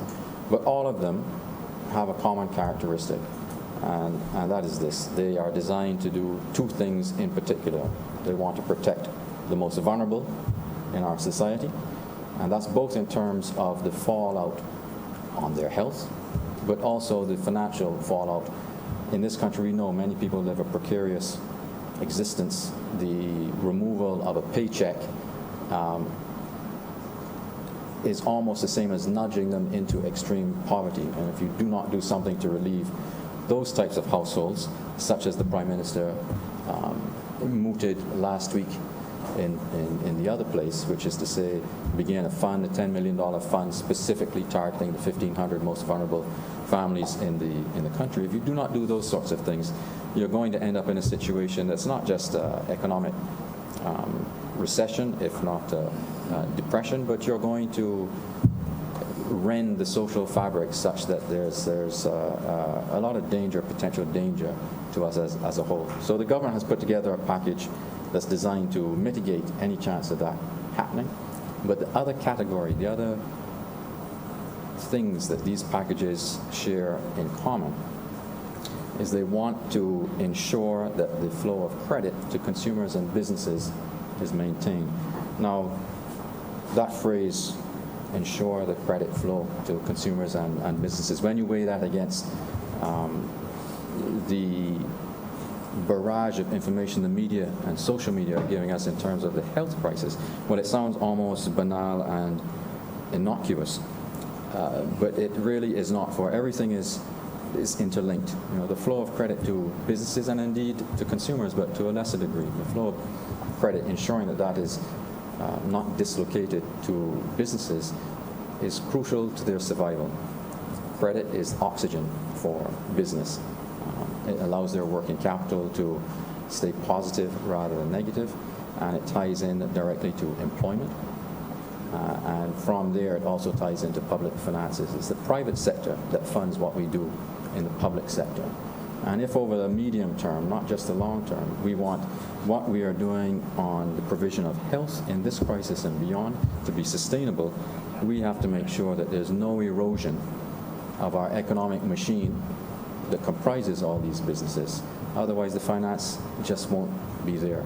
We can't perpetually borrow from international organizations such as the IMF. Now, I'm not sure how many senators noticed this. Perhaps Senator Nurse, I know with his background, may have seen it, but there were a couple of signs in the last 10 days that businesses are taking this protection of their flows of credit very seriously. That is their oxygen. In the United States, Boeing, who make most of the airplanes, some of the airplanes that bring tourists to our shore, they have an enormous credit facility. It's called a revolver, a credit revolver, $18 billion. Now, in normal times, they might use half of that. About 10 days ago, they drew down the entire amount, $18 billion. Somewhat closer to home, Anheuser-Busch InBev, which through Ambev actually have operations here with Banks Beer. They did a similar thing just last week. They drew down their entire credit facility, $9 billion. Now, these things may seem a little bit esoteric, but in the same way that people are tempted to hoard food and medicine, if you hoard cash, and this is a form of hoarding cash, you are making scarce what is essential to others. It doesn't matter that it's not food. It doesn't matter that it's not medicine. If the flow of credit cannot be maintained to businesses who don't have the power of a Boeing or indeed of a Anheuser-Busch, and I'm talking specifically about small and medium-sized enterprises, you're going to be in trouble. And this idea of what will the recovery look like? Will it be V-shaped, U-shaped, and so on? Well, I know the answer now. It's going to be I-shaped, a horizontal I. We can't predict when we would come out. So the protection of those sectors is as important as what we're doing on health. And in fact, everything is interlinked. And this is something we shouldn't forget. It's interlinked. Now, Boeing and Ambev aside, we're already seeing locally and regionally other ways that companies are making sure that they either have cash or credit in order to survive this. We know that Sandals has suspended operations. That affects about 1,200 people in this country. We know that Marriott, who own Elegant Resorts, have furloughed globally. I think they furloughed something like 10,000 people. And there's numerous stories. I'm sure everybody has one, a different business that is closing for the foreseeable future because of that guillotine effect I mentioned earlier. Revenues have just been guillotine, instant stop. Now, businesses related to tourism, especially airlines and cruise ships, these are typically businesses that have quite a lot of leverage in their balance sheet. Now, if they suddenly don't have any revenues, they have to make almost an identical cut on the cost side to survive. Now, we see it manifest itself through a lack of tourist arrivals. They see it as a battle of survival. And my message here really is that it's not just us. We have to act as partners with these companies. It was heartening to listen to Senator Cummings' contribution earlier. I am certain that the goodwill, common sense, and simple humanity of making sure that we can protect cruise passengers who would otherwise be stranded, that is going to help us when the recovery comes. This idea of reciprocity, this is a very powerful human urge. When we extend goodwill in those in that heartfelt, genuine way, I feel almost certain that we are going to get it back in due course. Now, I know that we could spend a lot of time talking about gloomy statistics and doom and what have you. Personally, I'm very optimistic. I think, like many people, when I sat through government briefings, when I listened to the Prime Minister and her advisors present the economic plan, when I listened to the Minister of Health, Colonel Bostic, when I see him on television, when I see Kerry Simmons, Minister of Tourism, talking, I have the overwhelming sense that we have our arms around this. Everything that can be done, we're doing, and we're doing maybe better than most because of what I touched on in my introduction. The country has rallied around this. Okay, we have people who spread fake news on social media and so on, but I don't think there's a single person who doesn't want to help in this country and who is not cognizant of some of the skill and thoughtfulness that's gone into the packages that the Prime Minister and the government is actually proposing. I don't know that we need to go through a list of some of these. The Prime Minister talked about them extensively. I did mention the 1,500 most vulnerable families, and I think that's going to be extended to 1,000. But to return to one in particular, which is showing this flow of credit to businesses, that really jumped out at me and told me that we're doing the right thing. That you can meet with the banks who usually get a lot of flack on their fee income, particularly from me. But you can meet with them and they can agree forbearance in the terms of deferring or establishing a moratorium on loan repayments. This is a remarkable thing. Every single sector of the country is doing what it can to make sure that we're in a position where we can fight a good fight. Not everything is in our hands, but a good deal of it is. Now, the leader of government business spoke about this opening up, and I think it's very important. He spoke of the government's progress to date and how it's created the room, the cushion, to actually put in place the program that the government is proposing. This is astonishing. If this had struck 18 months ago, when debt to GDP was 177%, when we are coming out of 9, almost 10 years of inflation that had risen by 36% in that period, where people's incomes had fallen by 5% in that period. If we tried to do this then, it would not have been possible. The fact that we have thoughtfully targeted expenditure in the last 18 months and that we have equally thoughtfully found ways to levy taxes in a fair and equitable way to the point where you have a near 6-degree surplus on your primary balance. That's incredible. And that has given the IMF the conviction to support us in spending an additional $340 million this year that we otherwise probably would not have spent. But we found it, it's there as a cushion, and that also goes towards helping us fight a good fight. Now, just to return for a moment to this idea of the recovery, what shape will it be? I don't think we'll get a V. That's, to my mind, almost impossible.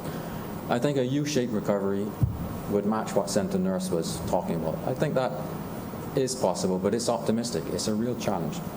Unlike previous crises, this one, coming out of a health pandemic, we have to recognize that COVID-19 does two things. It doesn't only destroy demand, that is, visitors to our shores. Tourism, depending on how you measure it, represents maybe as little as 35% and as much as 50% of our GDP. Well, COVID doesn't only attack that. It attacks supply as well. So it destroys demand and it can destroy supply. And it destroys supply in the very way I mentioned before, by disrupting the flow of credit to businesses. This is unusual, and this is what makes it particularly difficult to manage. You know, these airlines that have announced either that they are stopping coming here or they're restricting themselves to weekly flights. So unlike what Senator Franklin said this morning, it is not the case there are no flights, but they are vastly reduced. And by the way, Mr. Deputy President, I would add that this is not just a Barbados problem. I saw a couple of pieces of data that really struck me. One was from a company called OpenTable, who measure restaurant reservations around the world. And they showed that in the past year, restaurant reservations have reduced by 100%. That is to say, there are almost none. And that is a global measure. And equally alarming, although it may not seem so in the numbers, is that on average there are 180,000 flights per day around the world. Well, that's fallen to about 140,000. That's getting off at 25%, it's about 22% drop. And we are really feeling it in that area in particular. But everything is interlinked. And those airlines, what Minister Simmons reported is understandable because they are looking at a near-death situation. Now, from our point of view, if we don't work with them, if we don't negotiate, it struck me, for example, that British Airways are negotiating with the government to make sure that we do have this weekly flight. We're not only helping ourselves, we're helping them. It's far more difficult to get a U-shaped recovery if you or your partners have experienced a degrading of your economic capacity for growth. For an airline industry that suddenly has 4 or 5 players go bankrupt, to bounce back, to recreate that capacity is far more difficult than if they're nursed through it, both by their clients, but also by their governments, be it the UK, Canada, or the US. In our case, those three are very important. They are our principal sources of tourist arrivals. Locally, you have the same effect. I touched on the SMEs earlier. The reason they are so important is, in this country, for example, there are about 1,000 of them that turn over between $500,000 and $20 million. They are by far the largest employer in this country, and they by far pay the most in tax. They are the revenue source for public services. In this case, what's under the microscope is the provision of health services. They must be preserved. We talk about the airlines and the cruise liners, but locally, if we don't do a good job there, there's no way we have a quick bounce back. This is why what the package that has been designed by the government is so skillful, because it takes a great deal of this into account. I think there are a couple of other points. Again, I was struck by the theme of Senator Rogers and also Senator Nurse touched on this idea of a reset. I do believe also that given that this crisis, to my mind, is once in a lifetime. I thought that what I saw in 2007, 8, and 9 was once in a lifetime. That's probably a twice in a lifetime for people who are older than me. But this one, the last time we saw something like this was 1918 in terms of its spread around the world, which was the Spanish flu. I'm not sure we're going to see one like this anytime again soon. And it does give us this opportunity either to reset or at least to rethink carefully how we pursue economic planning. I think, as Senator Cummings touched on this also, we have to be very careful when reassessing our attitude to globalization once we get through this. Sure, it has its excesses, it's contributed to the spread of this virus, but we must not throw out the baby with the bathwater. But equally, we mustn't just take it warts and all. We have to have a good understanding of what it is it can do for us. And I do believe that I'm almost sorry that we don't have the opposition senators here, because I know one of them would like to hear this. I think the idea of sustainability, and especially in environmental terms, and not necessarily pursuing growth at all costs, but looking at what the country can handle, and where it makes sense you grow, where it makes sense to pursue something that's perhaps less aggressive but more environmentally friendly, and certainly a more generous legacy to our children, that is something that perhaps should move even closer to center stage than it actually has. In financial terms, we've lived through, certainly most of my adult life, a period where people embrace debt and leverage. Debt and leverage are fantastic when everything goes well. Everybody makes money. But the second you've got a problem, and you find that you have no room to maneuver. And we've seen that time and time again in the last, probably since about 1996, 1997, around the time that Russia had to default on their debt. I would be surprised if people certainly don't start looking at building in insurance in the form of financial margin in all their planning, and certainly at the public level, as this government has sought to do over the last 18 months. It pays to be fiscally conservative when you're running a country. It pays in this region where climate change is such a threat, and you don't always know what you don't know. And we've talked about where did this COVID-19 come from. Well, if you built in some conservatism in the way you run public finances, it's easier to cope. It's easier to cope with the unexpected. That's something I would like to see. I don't know what will happen on the globalization front, but on the leverage side, I think that's really, really key. A final point, I'm going to try and dovetail this into what Senator Nurse was talking about in agriculture. We do need to diversify. I think we are trying in many areas to diversify. There's no single answer to it. I like the idea of marrying up technology to agriculture. Senator Nurse may not have heard Minister Weir in the other place setting out some of the things that agriculture is doing in terms of bringing fallow land back into production. They're doing that at Wakefield Plantation, which is one of the former Clico plantations. But he also spoke about what I think is a very interesting project. That's vertical farming. You may know it as container farming. Now, this may not be something that's ready for a center stage, but it is a method of farming that effectively, depending on the crop, doubles the yield of outside farming. And it allows you to produce things here that right now we import. So it can help both in terms of import substitution and possibly in terms of export also. It's an exciting area for agriculture, and something I think that the pilot that's being proposed by Minister Weir, certainly I'd look to see what the results are, because I think that could be a spur and a catalyst to a rejuvenating agriculture to some degree. Mr. President, Mr. Deputy President, I think in closing, I'd just say we all know tough times beckon. I think that we should all be proud, whatever part of the political spectrum we're representing, when we look at the plan that's been put together, at the people who are standing there, they're walking the walk. It's not just talk. And we really do have, as I said to you earlier, a fighting chance to come out of this. But it's key to recognize it's not just about health. Finance may be boring for most people. It may not get the headlines that some of the websites that are following the coronavirus impact get. Just as an aside, we speak often of the infection rates and the mortality rates, but we don't always speak of the recovery rate. As of this week, 100,000 people have recovered from COVID-19. There are about 370,000 infections. Many of those cases haven't resolved yet, but 100,000 have recovered. So it is not all gloom and doom.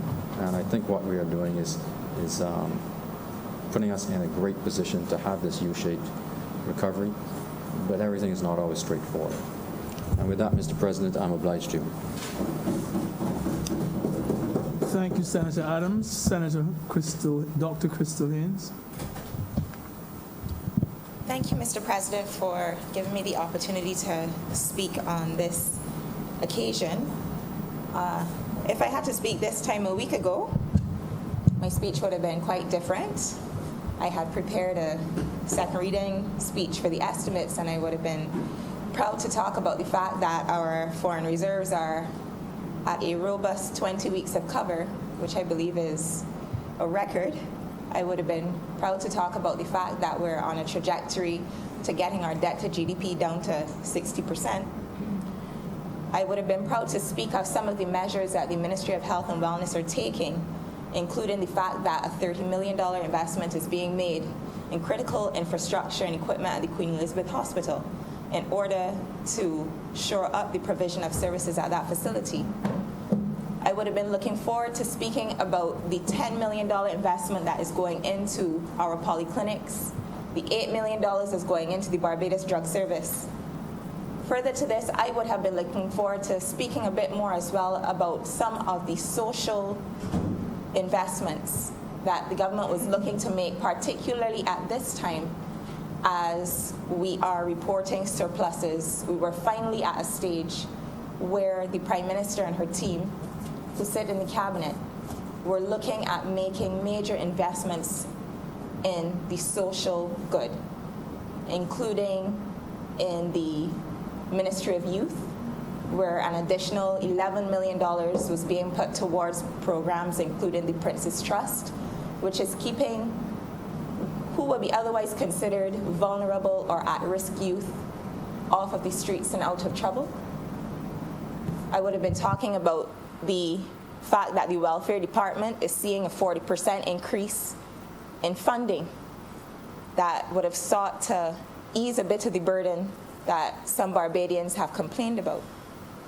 But I, in the light of COVID-19, have had to scrap that speech and start fresh. And to be honest, I really struggle to find the words to use today. But even so, I was still heartened to see the level of investment, particularly that was being made in our health sector, because now more than ever, I'm sure that we can all appreciate how critical investments in our health systems are. The Prime Minister has, even though she has approached it with such enthusiasm, she really has an unenviable task. Friday night at the budget, she alluded to the fact that she had felt like she ran the course 2/3 of the way, and then something happens and you have to start the race from scratch. But something came to mind, because when I think of what she has to do right now in a COVID-19 world, is that she has to walk a tightrope. And the tightrope is 100 feet off the ground, and she has the weight of 280,000 people on her shoulders, and she's trying her best to make the best decision for everybody concerned.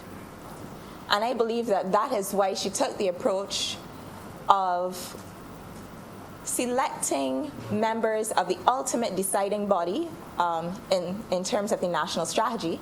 The body is called ANASEC, and that body isn't solely comprised of healthcare experts and public health officials and epidemiologists, because there's so much more in the face of a global crisis of this nature that has to be considered.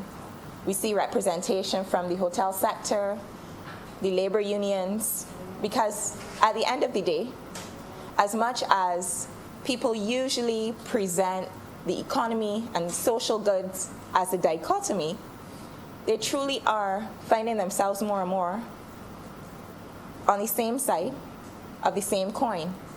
Because as Senator Adams would have alluded to, without those 23,000 people who work in the hotel sector going to work,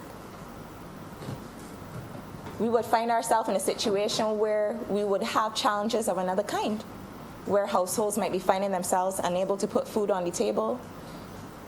We have so much more to consider, and I believe that that's why she's taken the approach of trying to take all opinions on board and trying her best to make the best possible decisions with the information that she has presented with. But I'm a medical doctor, and I will try to make my COVID-19 speech centered on the health of the issue. So COVID-19 is a disease that is caused by a particular virus that belongs to a family. And this virus would be considered the black sheep of the family in a sense. When we consider the level of infectivity and the fact that the world has not seen a pandemic of this scale in over 100 years, we can all admit readily that we're in uncharted waters. Someone would have alluded earlier in their speech that in a setting like this where we haven't been here before, is there really a right or wrong decision? But what I do believe is that whatever we decide to do, we have to be vigilant and we have to be able to respond quickly, because ultimately, in this situation, lives could be at stake. The full ramifications economically are still not known, so we would have assumed that after taking the reins of government in 2018, obviously we would have heard that the Great Recession of 2008 was an issue there, but in that situation, restaurants and hotels and airlines weren't closed down. We didn't have a situation where the world, literally everybody just battened down their hatches and closed up. And the reality is that this is something that could be going on for several months. We don't know how the story ends, and it is a very rapidly evolving situation. I was very proud, though, to know that a number of measures had been taken in terms of recognizing that we needed to be able to respond, and we had taken a number of significant steps in terms of our preparation for the day that came last week, Tuesday. The nature of a global pandemic is such that whether you would have instituted a travel ban or not, whatever the case is, most countries will get a lash. I had to keep telling people over and over, if closing our borders worked, countries to the north wouldn't have a single case. But the very nature of a pandemic is such that even though this microscopic virus is something that we cannot see, we have seen it test and reveal the cracks in the health systems and the health infrastructure of some of the greatest countries in the world. So the message from the WHO from day one was get ready, because it's coming. And I was so heartened to see the efforts made by the Barbados government and to all the stakeholders who, from as early as January, were on the ground involved in training front of line workers. And when I say front of line, I don't mean only doctors and nurses. From the baggage handlers, the members of the team at the Barbados port and the airport, we had the WHO PAHO team came on site, trained the laboratory staff. Barbados was among the first countries in CARICOM to be able to have the capacity to test for COVID-19. We also had been aggressively going about building out capacity because, and when I say capacity, I mean quarantine and isolation capacity, because the nature of illnesses that are infectious and contagious are that you don't want people who have been exposed or people who have developed illness related to the infection coming into contact with members of the general population. So you would have repeatedly heard it being said that as much as possible, our only public tertiary care hospital would have necessarily needed to be insulated, and that is why there was such an aggressive approach to build out capacity in terms of isolation facilities and quarantine facilities. So some of you may know that the isolation center at Enmore was built back in 2016 when there was the Ebola crisis. Ebola, although it had a higher case fatality rate, didn't make it to this part of the world. So yes, the facility had 6 beds, and thank God our capacity was not tested at that time. Further to that, the Barbados Defense Force, as was alluded to earlier, had their 40-bed facility, including 10 critical care beds. But the nature of this pandemic is such that we needed to build it out much more. And when I counted, by the time the Paragon facility is fully built out, the Edna Nichols Center in St. Lucie is fully built out, and the facility at Harrison's Point is fully built out, we are looking at having just roughly about 400 beds, including critical care beds. And it's my understanding that there's supposed to be about 50 ventilators or so being imported in order to make sure that we have the capacity to deal with any cases that may arise. To put it in context, the QEH has roughly 600 beds. So we're actually building a parallel system to our traditional system where patients who contract this can be treated in a way that they don't come into contact with members of the general population.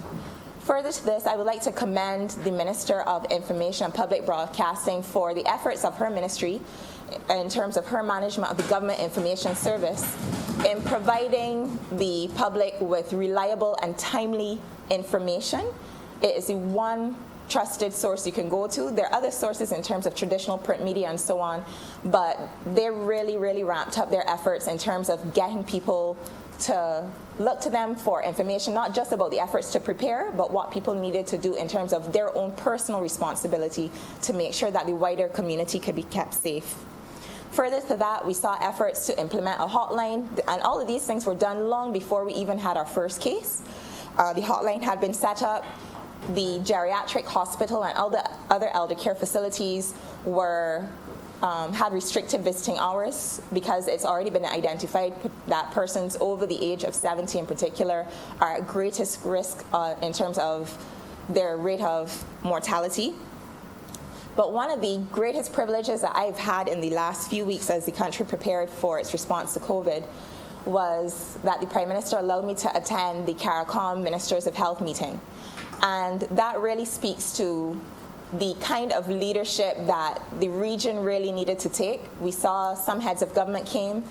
If they couldn't come, if the heads of government didn't attend themselves, they sent their chief medical officers and ministers of health. And at that same meeting, a number of different cruise executives attended, and the grouping was able to at least get a framework in place on which they could build a regional strategy to deal with this. And this was long before COVID had even presented in one single CARICOM country. So a number of steps had been taken over the last 3 months, long before the WHO last Tuesday announced that this was a global pandemic. Steps had been being taken for months because the idea was from day one, get ready. There's no way to avoid this, and we need to be prepared. So in the Barbadian context, the idea of a pandemic is still relatively unfamiliar. So we had issues related to, let's say, chikungunya, Zika, dengue to a certain extent, but nothing that has really shaken the entire world in this way. Nothing that has had the significant impact on global economies and, as a consequence, our economy. But the difference between, let's say, what happened in the 1850s with the cholera outbreak that claimed the lives of 25% of the Barbadian population and what we have today in a 21st century Barbados is that they were fighting an enemy that they could not see. Due to the advances that we have in science and technology and resources and infrastructure, we are in a position because the Chinese scientists, by the 10th day after the first cases were reported, they had published the sequence, the genetic material of this RNA virus. And in publishing it, it allowed not just Chinese scientists, but scientists all over the world, in the United States and Australia, were immediately able to get to work on developing the test kits that we're using and also on developing vaccines. Vaccines that already are in existence, and many are going through a number of phases of clinical trials before they'll be available for use. Some are saying that the vaccines might not come on stream for another 12 to 18 months. So what do we do in the meantime, considering that we don't have a pill that we can take, a vaccine that we can take? What do we do? The measures that have been advocated by groups like the WHO are almost astoundingly simple. They're advocating for simple things. Washing your hands. Who would think that a virus could make it from Wuhan, China, around the world to Barbados, just because simple measures like hygiene. If you wash your hands with soap and water for 20 seconds, you can actually dismantle the structure of the virus. So as simple as it sounds, and it almost starts to sound patronizing after a while, where you say, just wash your hands. Just wash your hands. It is that important. You actually kill the virus, and you don't need fancy antibacterial soap. Soap and water, that simple. It breaks the virus apart. Something as simple as using an alcohol-based hand sanitizer. These are simple steps that each individual in this country can take to keep not just themselves and their family safe, but to keep the wider community safe. You know, they say simple things sometimes can confound the wise. Other measures that can be taken: keeping your hands out of your face. Now, this is something that is a little more difficult. They say that most human beings will put their hand in their face at least 20 seconds in the space of an hour. And it's something I struggle with because I'm always trying to keep my hair out of my face. But simple things like this keep the virus that are on the hands that you're not washing off of your mucous membrane. So the mucous membrane is a thin layer of moist skin on your lips, in your nostrils, and on your eyes. So if you keep your hands away from the thin moist skin on the eyes, nose, and mouth, generally something that simple can keep you from getting infected. So you wonder, why has this thing made it so far across the globe? If people were just washing their hands, we wouldn't have this problem. Things like social distancing, something that we in this are what is now being called, physical distancing by the WHO. Simple measures. Today we came into the chamber, and thankfully to the Clerk of Parliament, we were all appropriately spaced at least 3 feet away from each other so that we can conduct the people's business today. I just want to also appeal to young people because, you know, we've heard about the profile of the disease in terms of who gets ill, how many cases are mild. So they generally are saying about 80% of cases are mild, 15% are severe, and about 5% are critical care cases, meaning typically that they will need ICU and ventilatory support. Just a word of wisdom to the young people out there, because I want to make sure everybody's taking the message seriously. While we focus on the elderly, people with cancer, people with underlying chronic conditions, no one is immune to this. No one knows exactly how their bodies will respond if they're exposed to the virus. Statistics coming out of the USA are actually indicating that 40% of people in hospital are under the age of 55. So it certainly is something to take seriously, for everybody to take seriously. Further to that, if, let's say, I have a mild infection, meaning I either have no fever, no cough, no sore throat, nothing at all that indicates I'm sick, or I'm very, very mildly ill and I feel well enough, in my opinion, to go about my normal day, I can be what we call a vector and carry that infection to someone that I love or someone that I know who is vulnerable. So we each have a responsibility, not just to ourselves and to our families, but to the wider community. Now, to get a little more scientific, we're talking about what we can do, what we have in the armory while we have no tablet, no vaccine, no cure in sight. What do we do? So we address these simple things that everybody could do. Now, in terms of what nations are doing, we are seeing varied approaches taken from country to country around the globe. So the Imperial College London, they have done a bit of epidemiological modeling, which looks at different scenarios and the responses that you get if different measures are implemented at different times and in different ways. So those decisions aren't made by the everyday citizens. Typically, they're made at either the level of the epidemiologists and public health practitioners that are associated with the ministries and a governmental level.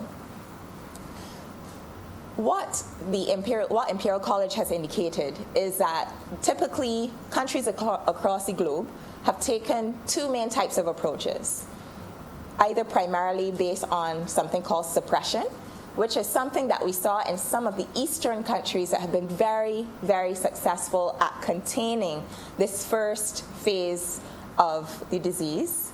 So countries, let's say, like India, a very, very populous country, 1.3 billion people there, 3 deaths and 1,500 confirmed cases. Another example, Singapore, they use a more suppression type strategy.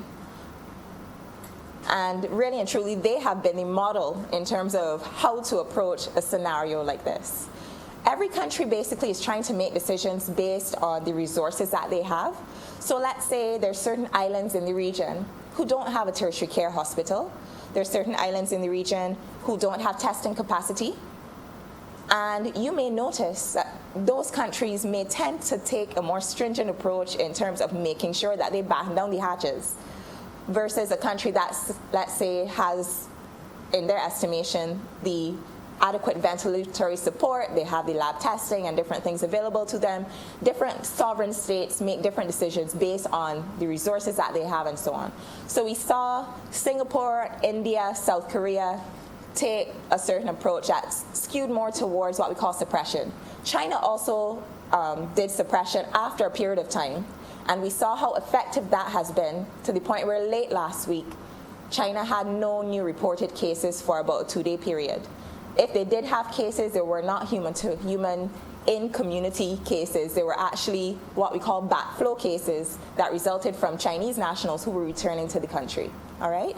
So suppression, generally, the measures are a little more stringent. You batten down the hatches, you close down the borders, curfews, police are on the streets making sure that they enforce these measures. The West, we saw, take an approach that was more leaning towards mitigation. So mitigation, yes, you put measures in place, you try to enforce social distancing, you try to enforce personal hygiene, and those kinds of things. And what Imperial College basically came out by saying, they couldn't really determine whether one method was superior to another, but it just highlighted basically a tale of two approaches to treating this thing.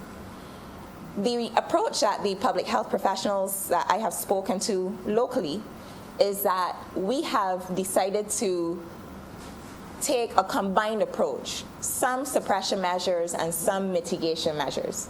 Because the reality is that the measures that can be taken in a more autocratic nation would not be readily accepted in a modern, progressive, democratic country. So as much as it's easy to look at a chart and say, oh, but look at what so-and-so did and their chart is flattening and this and that, we also have to consider the day-to-day realities of whether we can get citizens to comply. I think the key in all of this, though, whatever methodology you decide to apply, timing is what is key. So one of the examples that we've learned from Italy, if a country fails to respond in the first 19 days of this public health crisis, the caseload can increase by a factor of 10.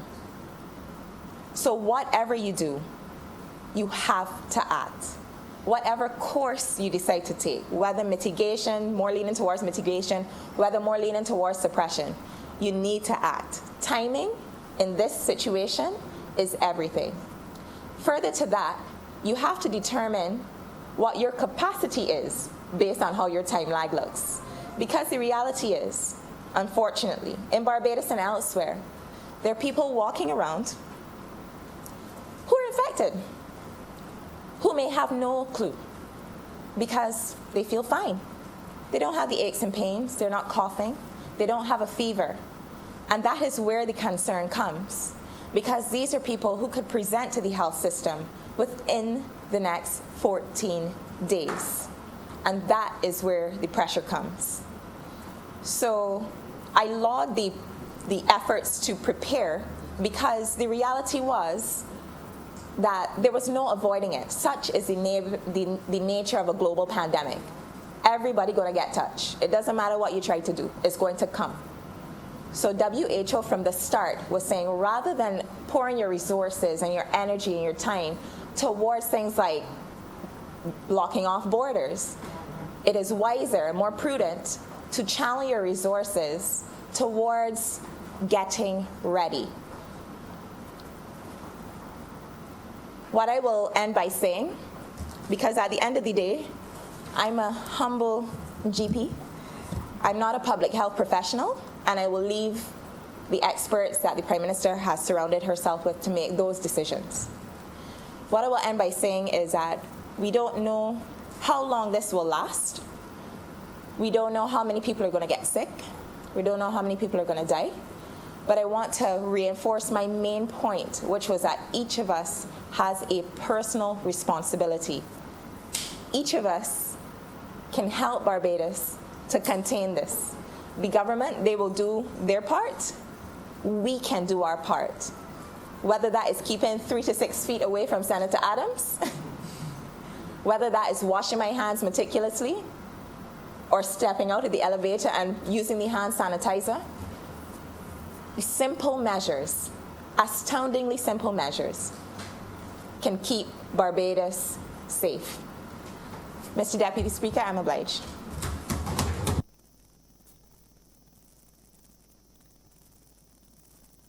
I now recognize Senator Boyce. Thank you, Mr. Deputy President.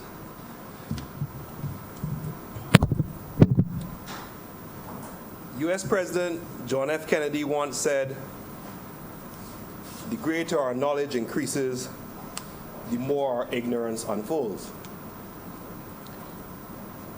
We all know the opening stanza for the Tale of Two Cities, sir. It was the best of times, it was the worst of times. It was the age of wisdom, it was the age of foolishness. The current science utilizes a term called, and forgive me if I pronounce it incorrectly, sir, agnotology, A-G-N-O-T-O-L-O-G-Y. And it's supposed to be defined as culturally induced ignorance or doubt. Mr. Deputy President, when I look at my social media, as I am obliged to do for a number of reasons, I am sometimes astounded by the variety of messages and content which they contain. Everyone forwards the latest news bite. They have some who forward everything positive. They have some who forward everything negative. And sir, when you hold this extremely independent position and you have friends on both sides of the spectrum, you might almost be overwhelmed by the different messages which you receive. But when I really saw that things were getting rough, and I'm sure he is not going to be happy when I say this, but when I saw a friend of mine forward a post about helicopters spraying disinfectant, I had to say, oh dear. Mr. President, Mr. Deputy President, we find ourselves in the best of times and the worst of times, sir. We now have all the knowledge at our fingertips. But with having all the knowledge, there is a consequence where the ignorance unfolds itself.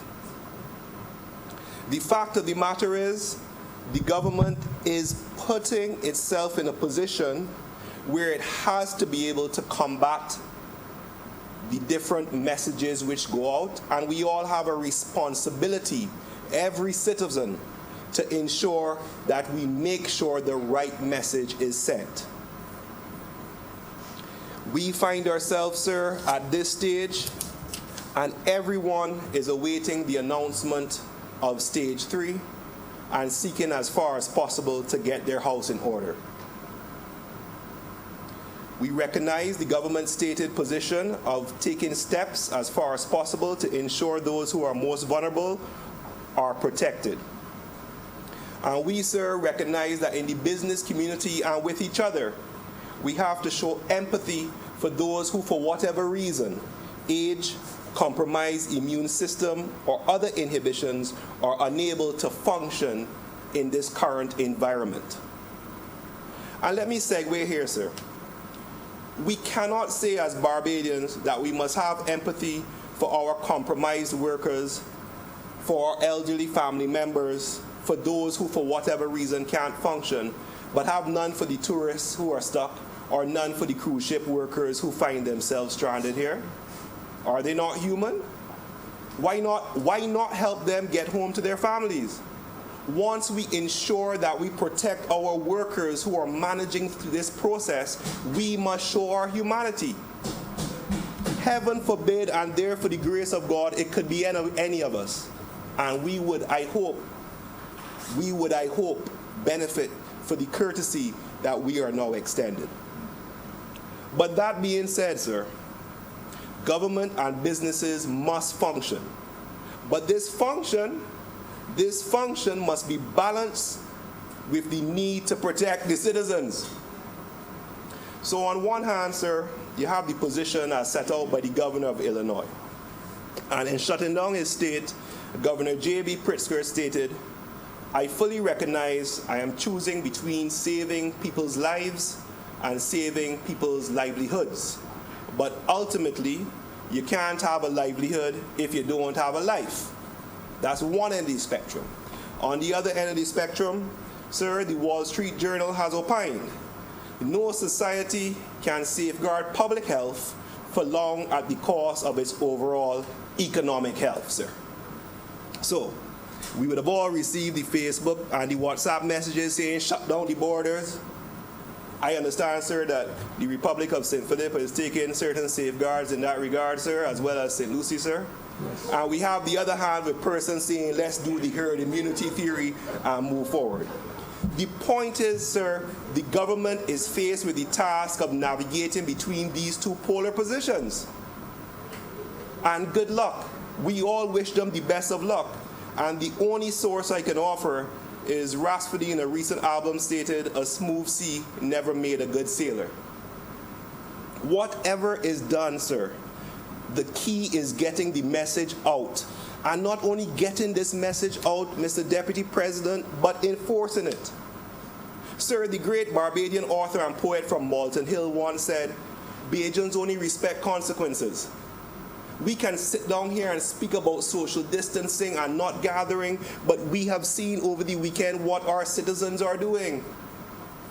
Sir, I saw at a lunch van people bunched up so incredibly close. I was wondering where was the message, and the message is out there, but why are they not listening? Does it require the fatality for it to take it to that level of concern? We have to do better. We have to do better with each other, and we have to do better with our citizenry.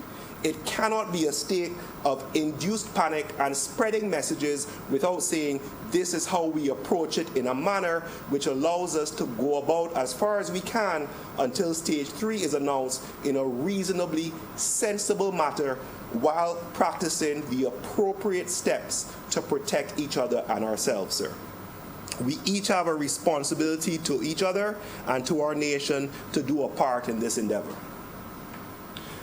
Mr. Deputy President, there will be an impact, and it's hopeful that the new armistice between the government and the banks will be recognized with regard to the proposed moratorium.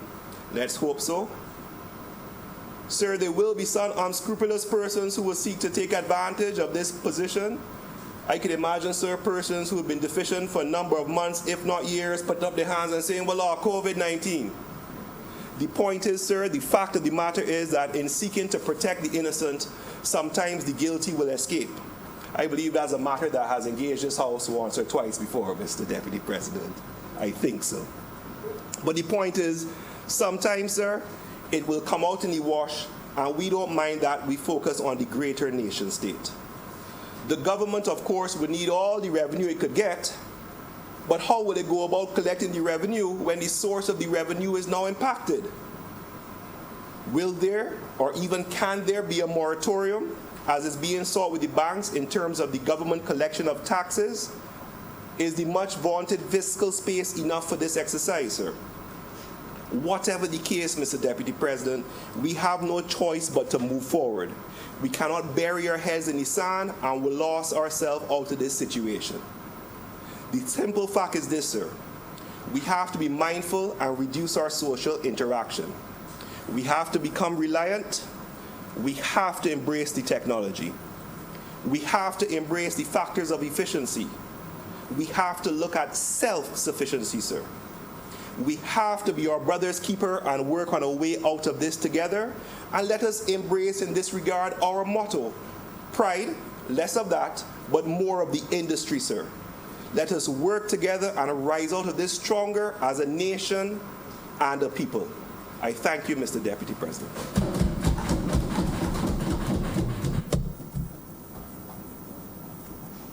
Senator Sands. Thank you, Mr. Deputy Speaker. Now, I rise this afternoon, Mr. Deputy President, to lend my voice towards this appropriation bill. Now, I'm fully cognizant that the current climate of this country may not necessarily be interested in hearing about revenue and expenditure. The talk of the town currently is this COVID-19. Now, I am a layman. I don't understand the scientific analysis and the medical jargons that are being used by persons on the street. But what I'm sure of is that this government, through the Government Information Service, is providing clear, concise information to the public of Barbados so that they understand the necessary precautions to take to ensure that they do not contract this virus. Now, well, that is what persons are interested in. At the end of the day, I have a job to do in this chamber, and it's to speak to the heads as it relates to this appropriation bill. Now, rather than, as I said, go down the line of speaking about expenditure and surplus and all those other things, I prefer today to just look simply at a few projects that were highlighted in the Ministry of Youth and Community Empowerment. Now, the reason that I would have identified this particular ministry is because there are a number of projects within that particular ministry that I think can act as a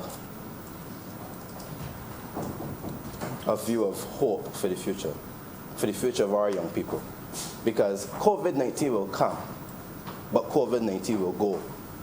And thereafter, this country has to pick up the pieces and start to continue business again. And I want to assure the persons in Barbados that as COVID-19 passes through this country, this government has set in place specific projects to enfranchise and empower our young people. So my discussion today was specifically focused in the Ministry of Youth and Community Empowerment. Now, Mr. Deputy President,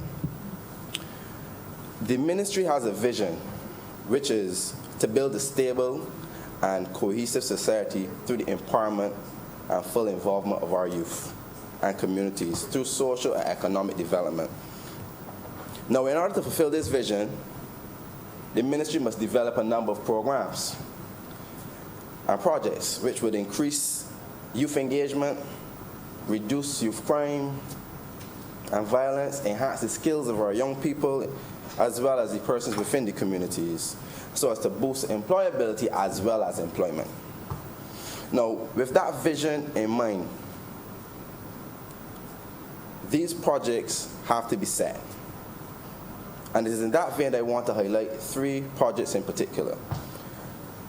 These projects have the potential to impact our youth in a meaningful way.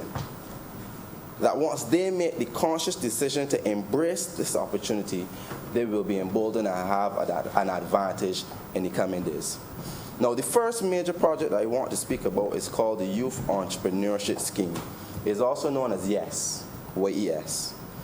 As the name suggests, this entrepreneurial program, which was designed to target specifically existing entrepreneurs and potential entrepreneurs. It promotes business growth, business innovation, revenue generation, and wealth through entrepreneurial education and other tools which will all help to improve those persons' businesses.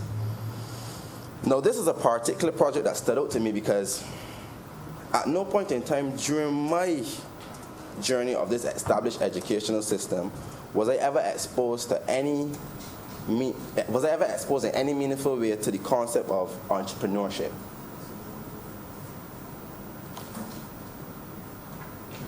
The first time that I would have even questioned about entrepreneurship, and I do recall, is when I traveled to Trinidad. And I remember asking the persons that were with me, why is it that everyone in Trinidad is selling something or trying to sell you something? That stuck out to me because in Barbados, I was always taught that we were supposed to go to school, get an education, to get a job, to go and work for somebody. That was my understanding at the time. Enter the school system, get an education, so that you can then go on to work to improve somebody else's business. Whereas, as I said, when they saw in Trinidad, everyone was out there fighting for their own crowd and trying to make their own living as an entrepreneur in their own way. Now, I'm not saying that there's any flaws in our educational system. I just want to make that clear. I'm just saying that I never experienced that concept, that realism of what an entrepreneur is. Now, the reality is that anyone can wake up tomorrow and call themselves an entrepreneur. Because an entrepreneur is that one job that does not have any certification or qualification. There's no requirements for that. As long as you can start a business, or you can sell something, or sell things, or provide a service, you yourself can call yourself an entrepreneur. But that's not what an entrepreneur really is. Anybody can sell something, but it is about managing and being able to sustain a business and make it profitable. That it not only assists you, but it assists others around you through forms of by either employing other persons or offering some form of goodwill to communities, etc. In my view, it is an overall arching and encompassing concept. It is not simply buying and selling or providing a service. Now, this program seeks to bridge that gap where we have persons who may have a good product but don't have the ability to market it, or persons who may have a business but it is failing because they don't understand or have proper business acumen. With this particular project now, where we have young people who may have excellent products, they can now use the resources of this program to help them understand what they need to do to improve and enhance their business.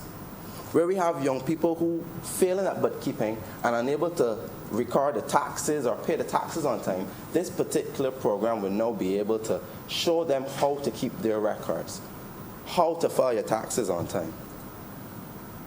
If you have no understanding of marketing, the resources there through this program to enable them to understand the benefits of marketing and advertising your product or service. Now, this particular project enfranchises our young people. It will provide them with business counseling and mentorship, entrepreneurial development, direct technical assistance, accounting services, marketing services. Some of these I've mentioned before. It is a timely and smart initiative. It creates the environment for young people to now understand that while I may not want to go into mainstream employment, that is not the end all. I can now use the resources of this project and better equip myself to go out into the world and become an entrepreneur. And if you already have that existing business, you can now go to them and get further assistance to strengthen your already existing business. Now, I want to speak about some of the statistics that were mentioned for the period of 2019 to 2020. Now, so far, this program would have engaged 84 new young entrepreneurs. It would have started 9 businesses, and it would have assisted in the expansion of 7 businesses, created 10 new jobs, and retained 37 jobs. That is a fantastic effort by this initiative, and the ministry should be commended for it. Now, it is envisioned that between the period of 2020 and 2021, the program will engage 120 new businesses. So that is an increase from the 84 of 2019 to 2020. They would also start 12 new businesses and expand an additional 12 businesses and create, hopefully, an additional 15 new jobs. This project is a godsend because, as I indicated from the outset, I always was taught, go to school, get an education, and work for somebody. But the reality is that body that we work for is in their own right an entrepreneur. And what you are doing for that business, you might be able to do for yourself. You might be the key in that business, but you never had the understanding the wherewithal to develop your individual brand and business. And an initiative like this is timely because it enables persons now to step into a different frame, to walk a different path, to have a different journey, as opposed to our everyday normal 9-to-5 jobs.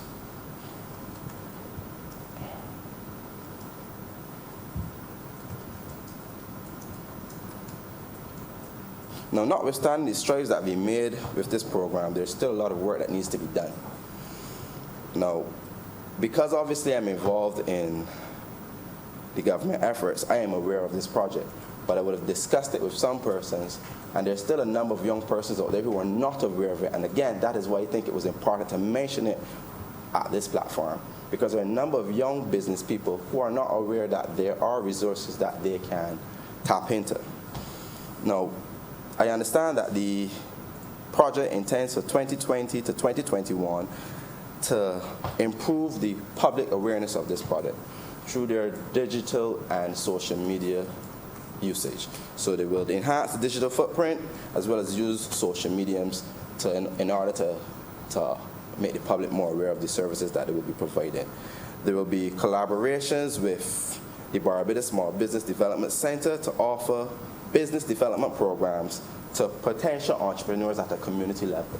So again, it is twofold. On the one hand, you have your entrepreneurs who have their businesses operational, who can tap into the resources. And on the other hand, the project is actually going into the communities and seeking out those persons within the communities who might not be using social media, who might not have a digital footprint, but who are still eligible to become an entrepreneur. They now can get a direct link to a resource center. There's also plans to institute a specialized entrepreneurial development and community-based training facility for at least 200 marginalized and at-risk youth.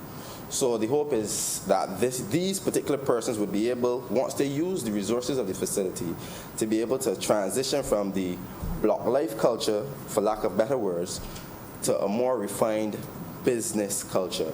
I've heard some persons coin the term blockpreneur. That is some of the terminologies that are being used by some of these new persons that are using the resources of this project. Now, the second project I want to highlight is called the Building Blocks Project. So it's a nice segue from the blockpreneurs to the Building Blocks Project. Now, this program was designed to address the problems of unemployment within the This program was designed to address the problems of unemployment and crime within our communities, that are plaguing our communities. Now, the objective of this project is to transform at least 20 to 30 blocks within the communities so as to give them the necessary tools and skills to have and operate viable economic, legitimate businesses in their environments. Now, some persons have chosen to look at this particular initiative with the glass half empty. I've heard talks suggest that this particular type of program would not be beneficial in the long run because it seeks to target the quote-unquote blocks and enfranchise them. Now, I choose to look at this through the glass half full because while it may be within the block environment, not every person that is on the block is engaged in nefarious activity. There's some persons who are on the block who are just there because they have nothing else to do. They should not be disadvantaged because of their particular environment. And I am of the view that if the environment is changed, where it goes from an idle environment to one of economic activity, legitimate economic activity, eventually the culture would also change, and you would have new persons coming out that would now become new products of that new environment, with a business acumen, with a business mindset, all legitimate. So rather than looking at this glass as half empty, we should really be looking at it as an opportunity for our young persons who are interested in making an honest living to have that opportunity to be able to play their trade. So this program will now enfranchise young persons to be able to start car washing businesses, tailoring, jewelry making, landscaping, automotive services, food and beverage services, craft, retail, you name it. There's a list of viable businesses that these young persons can implement in these quote-unquote block areas that they frequent. This particular program is specifically designed for persons who are interested in doing better, are interested in becoming legitimate citizens of Barbados. This program can be successful and will be successful once those persons that it is targeted for utilizes it to their best intentions. Now, Mr. Deputy President, those are two of the projects that I wanted to speak to you today about as it relates to the Ministry of Youth. And the final project that I will mention is the Barbados Youth Advance Corps. Now, this particular project replaces the... Well, Mr. President, I've been told I don't need to go any further as it relates to these matters, Mr. President. No. Do the third one.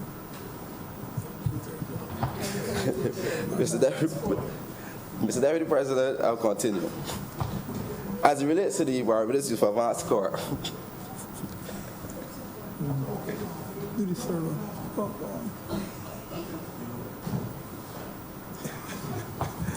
Mr. President, as I indicated, there are 2 of 3 major projects that the Ministry of Youth and Employment and Community Affairs has implemented. I think that the Ministry is doing an excellent job as it relates to putting these projects on the ground. I told you that these projects will empower young people, they will provide increased employment, hopefully they will reduce the idleness in certain environments, and it definitely would enfranchise the overall young people and restore hope to our young people in Barbados. And with those 2 words, Mr. Deputy President, I'm blessed. Senator Moore. Thank you, Deputy President. I'm receiving different signals, but I'm not one who is known to be speaking for long periods of time. And it isn't because I don't have a lot to say, but it's because I am not one that's given to too many words.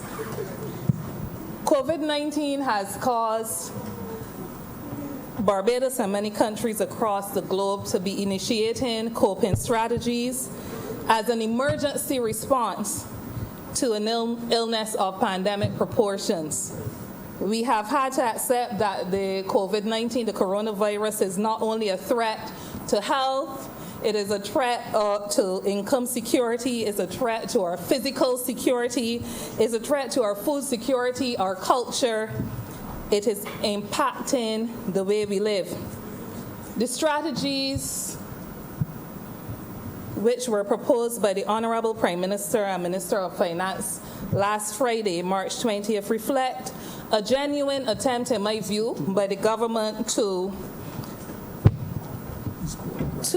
ensure this country's resilience. But as many speakers have said, it also highlights our vulnerability. The measures are really measures which seek to strike a balance between safeguarding our lives and safeguarding our livelihoods. Such was the case, for instance, when a decision had to be made on whether we would close our borders or how early we would have to close our borders. Indeed, lessons were being observed from a number of countries across the globe. Even some other Caribbean countries had been closing off their borders, and the question was, why isn't Barbados shutting down? And the concern that had to be addressed wasn't simply one of closing off borders, but the real question that had to be asked, and therefore the coping strategy, what then about our lives and our livelihoods? COVID-19 has caused organizations to become very vulnerable overnight. So the test and debate around the measures that were introduced in the stimulus package, if we can call it that, must therefore be examined in relation to its ability not only to champion our resilience, but how well it can be sustained over longer periods of time. The Barbados government has had to put and urgent planning to place to protect the health and the income of workers and their families. And as one who comes from the labor movement, I would be at the forefront of promoting measures which would include job creation or job protection, social protection, financial and tax relief, including for small and medium businesses. Deputy President, policies which examine how we are going to treat to such things as sick leave, unemployment, and the maintenance of income to ensure that people can have access to and have their basic needs addressed. How are we going to pay housing and electricity and the food bill? But I speak about Social Security, our national insurance benefit that has been addressed by the stimulus introduced last Friday. But what about those people who don't naturally have access to national insurance? Who are the people that won't naturally have access to national insurance? Those people who don't pay into the national insurance. And then it forces us, therefore, to recognize why, or to address the question, why wouldn't people be paying into national insurance? Is it simply because there are self-employed people who may be able to pay but don't pay? Are some of these people self-employed people who would like to pay but can't pay? Are there people for whom deductions are coming out for NIS but are not being paid into the NIS? So in a sense they're paying, but because the monies are not being transferred on to the NIS, they are not captured under those who will qualify for NIS. And then it forces us, therefore, to enter a debate around those companies that ought to be paying NIS on behalf of their workers, ought to be ensuring that their workers pay into the national insurance scheme, but who are refusing to do so.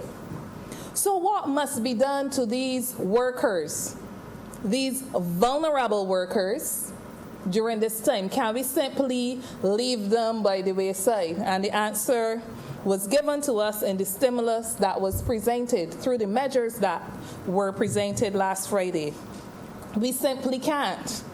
We still have an obligation to them, because if nothing else, beyond all the other crises that we have encountered, the COVID-19 crisis forces us into a recognition, all of us, into a recognition of the mantra to which trade unionists subscribe, the mantra of solidarity, one for all and all for one, being our brother's keeper, not looking at the things that our brother ought to have done or did not do, but doing what, as a country, as a people, we need to do in order to ensure our communities and in order to ensure that the inequalities within our society are not exacerbated.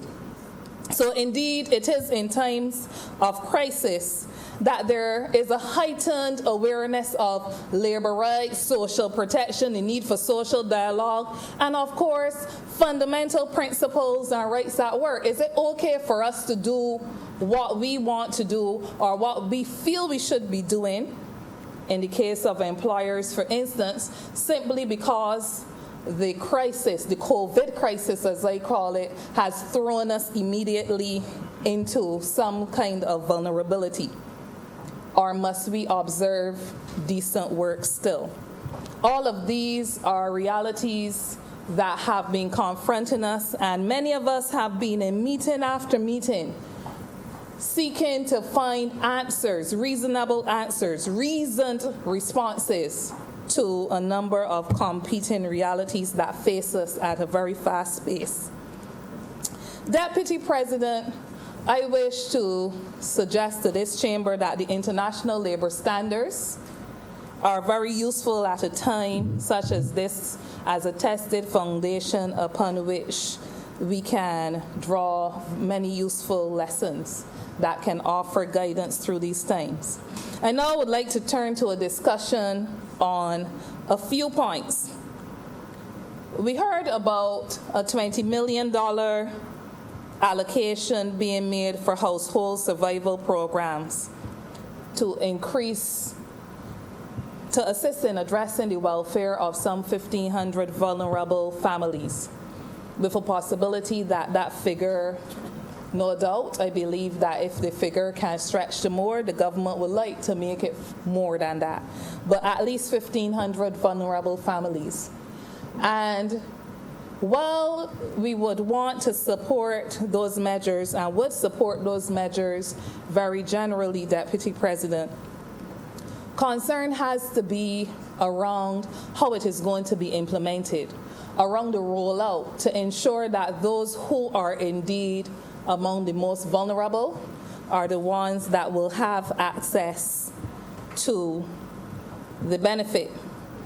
There are some people that we've already heard in the last couple of days scoffing at $600. What can $600 do? $600 into nobody in this day and age.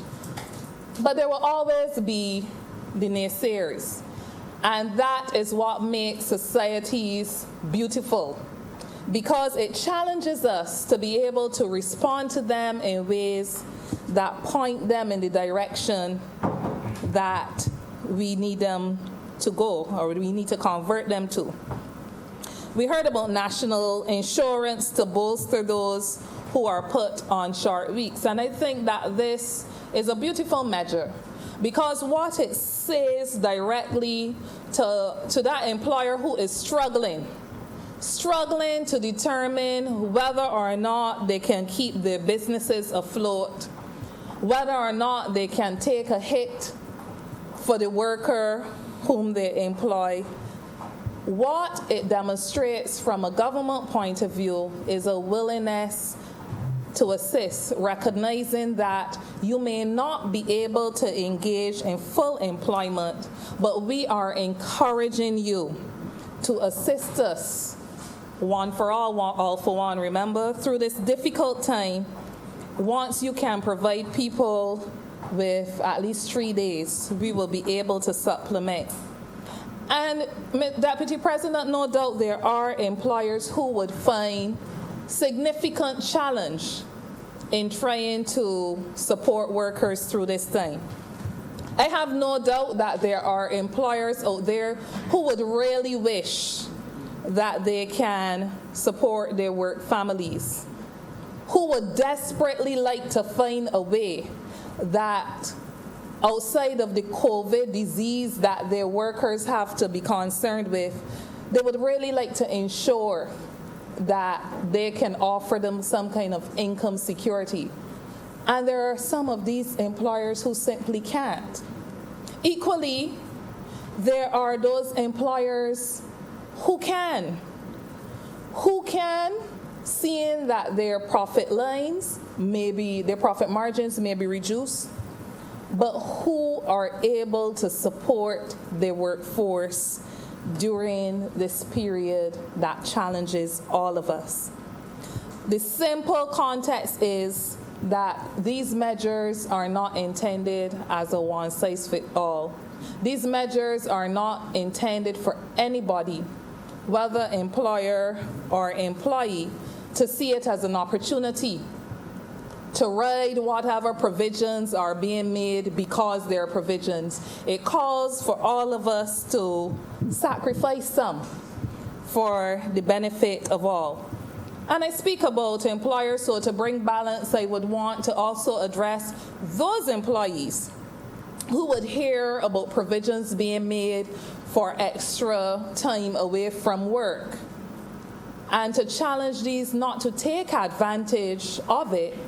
But similarly, we won't want employees to find themselves or feel that they have to be in a position that they don't want to appear as if they are taking advantage, so they don't keep themselves or distance themselves away from work if they run the risk of exposing others. Only today, Deputy President, I've had to be dealing with a number of different situations where employees actually reported to work having traveled, knowing that they had traveled, knowing the anxiety and the atmosphere around us, but who found themselves in situations where they felt it was necessary to report for work.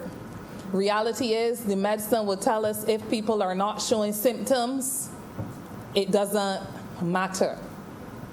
But really, in a situation where we are 166 square miles, we don't want panic, but the reality is, can we avoid the panic? And so we have to be very measured in our responses.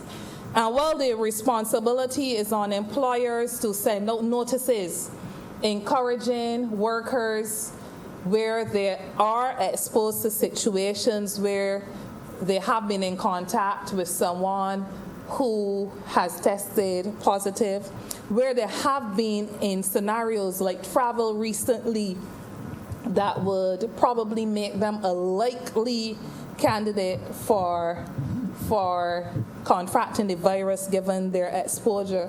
There has to be some measures put in place to work with these, but equally, I think it's a responsibility of each person to exercise some measure of judgment in terms of making decisions. At least my call goes out to workers, even from this chamber, to at least contact their workplaces first before returning to work. Get some clearance, because workplaces might very well prefer to pay for people to self-isolate for a period of time. In my own workplace, we had one such employee who traveled, and we were very clear on what that process should be as it relates to her. We need to be rethinking how our food policy is made. We need to have it more inclusive to encourage people to re-engage with the politics of food. And I say politics specifically because it's not simply about agriculture. What COVID-19 has done to economies like ours, it has forced us almost overnight into a recognition that what we have been saying all along is so true, and that can actually happen. Because while many of us have been saying for some time that a country cannot be sustainable if it relies only on one industry, I don't think if you canvass any of us in here, you will find a single person that would have conceived of a situation which could throw the tourism industry into a tailspin, totally topsy-turvy in a blink. So while we speak about agriculture and food security and all that has to be done, and while a number of other speakers would have touched on the need for urgent steps to be taken to boost our agricultural planning and so on, I also would want to throw out a challenge in this chamber, Deputy President, for us to also look at a policy to rein in the monkeys. Because while we speak about food security, one of the biggest threats to our agricultural crops and therefore our food security, if we're looking at this, are the monkeys. The measure to support beach vendors and so on, I wouldn't get into that too much. I think is a good measure, but I think that there may need to be consideration to widening that to other self-employed people, as I expressed earlier, who would find themselves vulnerable at this time as well. There are some people, and I'm one of the people that support this measure, that feel that although it has been mentioned, it has not been mentioned. We've spoken about reconnecting customers from the Water Authority, for instance, that have been disconnected. But I would have thought that now would have been a good time to look at the sewerage tax and consider taking that off. Recognizing, Deputy President, we can't be all things to all people, but in terms of sharing or spreading the benefits as widely as possible. Because a person is not to pay in our community for their failure, as I recognized earlier, for not doing what ought to have been done. But equally, we cannot disregard the fact that there are some people who have been disconnected that could have paid, who have not been paying their water bills. We need to be, we spoke about triggering construction. And in triggering construction, I would want to see that done in a more balanced way.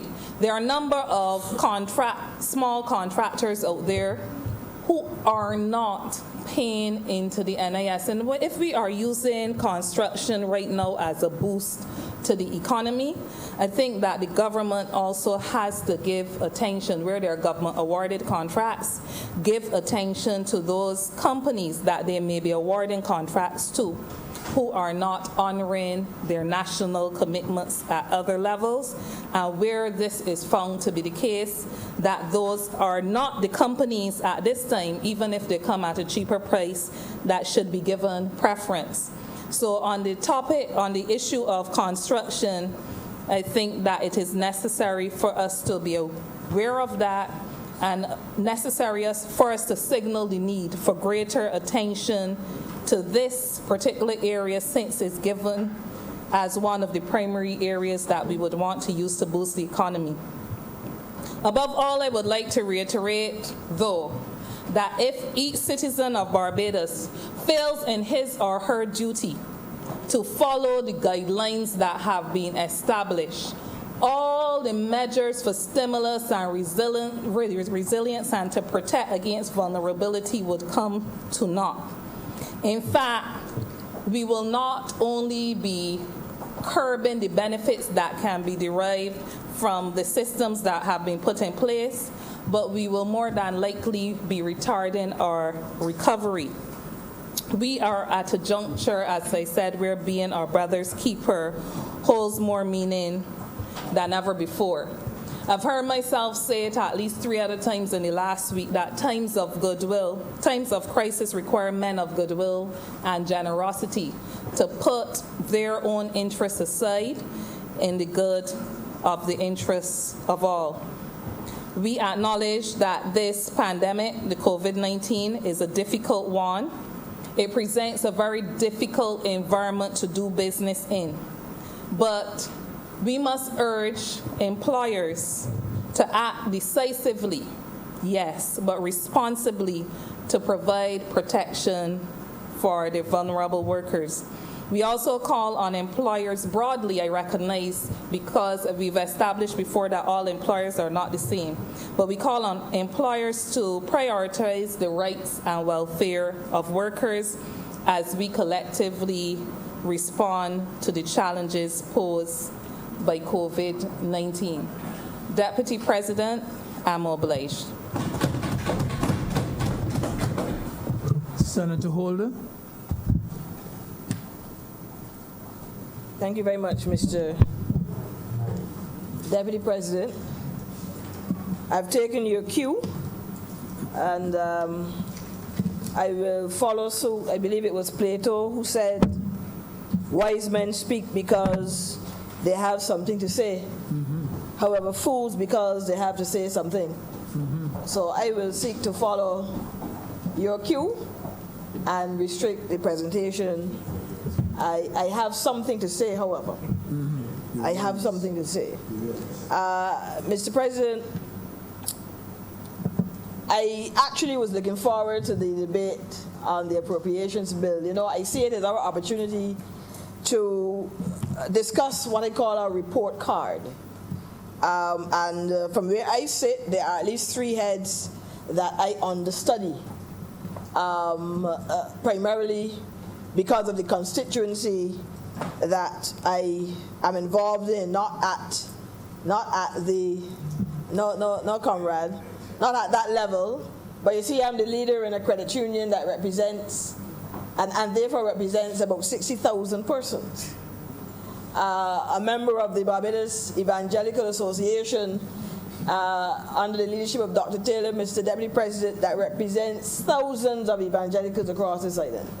And then micro and small enterprises, Mr. Deputy President, again, another key constituency there. So it is from that perspective, Comrade Boyce, that I'm referring to. And so I look forward, Mr. Deputy President, to be able to talk about roads. I wanted to speak to the roads that we now have fixed. There are over 45 roads that have been fixed in the last 18 months. I wanted to talk about the road there in Fairfield New Road that has been atrocious for years. That's right. I want to speak, Mr. Deputy President, to the Calmarock Road. One person posted on Facebook, whoever did the Calmarock Road, give them all the roads. You know, for eons, we know what was the status of that road. And closer to me than Caveville was the Yak Road. Anybody who traveled on that road would understand. So, Mr. Deputy President, you will forgive me if I wanted to come and speak to roads. I equally wanted to speak to the small business sector. And the fact that in the last 18 months, some 2,947 loans have been given out via our trust fund program. I want to speak to that too. And the fact that this represented $13.4 million. And for the first time, Mr. Deputy President, we had more females actually being beneficiaries of credit in this country. Some 51% of those clients are females compared to 49%. May you see, the data does show that women actually represent a better risk for business. You see, that is scientifically proven. So I want to speak to these things. But since, Mr. Deputy President, I can't get to speak to these things, I'm going to make 3 other points, if you would allow me to, in the next 10 minutes or so. And the first point is this. Yes, everyone has been speaking about COVID-19, so there's no need for me to go there. Senator Haynes gave us the science, and the others spoke to the issue and so on. But you know, as I reflected on this, my mind had to go back to the covenant of hope that underpins and undergirds this party's value system. I had to go back there, Mr. Deputy President, because values mean something. Values mean something. I am satisfied that with COVID-19 now affecting us here in this Barbados and by extension CARICOM, it is not coincidental, I believe, that it is this Barbados Labour Party administration that is tasked at this time in addressing this matter in the leadership of this country. I am not surprised. You see, Mr. Deputy President, I live and I hold to certain principles. I'm not going to go back to them. I spoke at length last time we were in this chamber to those principles. I don't believe in coincidence. I don't believe in chance. There's nothing such in my lexicon. The fact is, everything operates by design. So you can imagine, just think for a moment, if there was someone else running this country at this time. I mean, I've seen the comments on Facebook. I've seen the views being posited by people. Oh, thank God that it is not another individual who's at the helm of Barbados at this time. Because God knows what would happen to us and where we would be.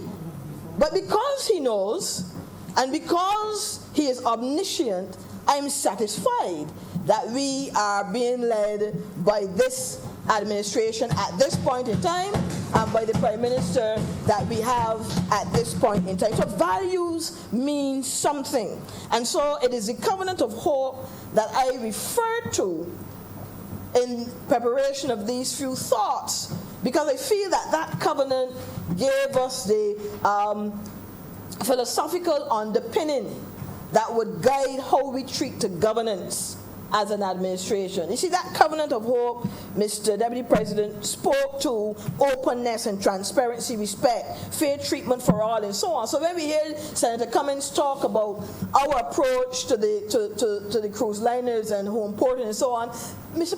Deputy President, this is found in the covenant of hope. This goes to the values that we espouse and that we said that we are going to bring to bear in how we govern this country. Values mean something. And so this is my first thought. I am satisfied that at this point in time, we are being led by an administration that holds to the kind of value system that is needed at this time, the kind of humanitarian approach that we need to demonstrate. I'm satisfied, Mr. Deputy President, is found in this current leadership. Someone would say, but okay, this is not a political issue. I agree. It is really a leadership issue. It is a leadership issue. Because John Maxwell rightly said, and I quoted it already, that everything rise or fall based on leadership. He also said that your core values are the deep-held beliefs that authentically decide and describe rather your soul. So values mean something. This is my first point. My first point.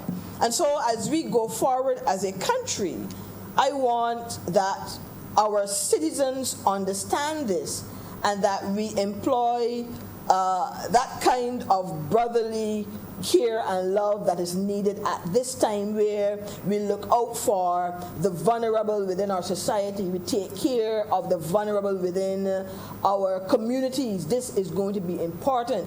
Why all of us, Mr. Deputy President, are in this thing together.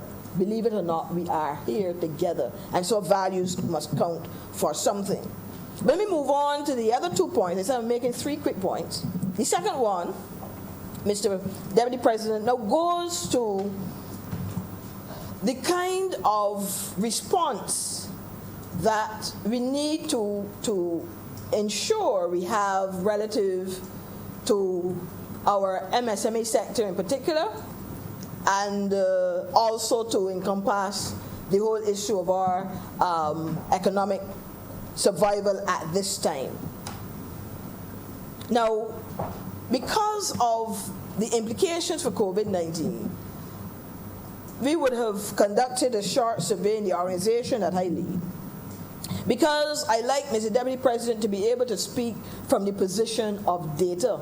You see, it's very, very easy for people to pontificate, and I heard a lot. I've seen the monologues out there by persons who want now to represent micro, small, and medium enterprises, and they're giving you all of their theories and exposing their theories and what they think ought to be done and so on. More often than not couched in any kind of data, any kind of research. But we did an exploratory study as it was, amongst our membership, because we wanted to get a sense of what is the likely impact, what are some of the concerns, the fears that you can imagine, and what are some of the remedial efforts that we ought to bring to bear in this process. And I'm satisfied that I heard some of the solutions being articulated in the other place last Friday in what I would call a stimulus program, if you will,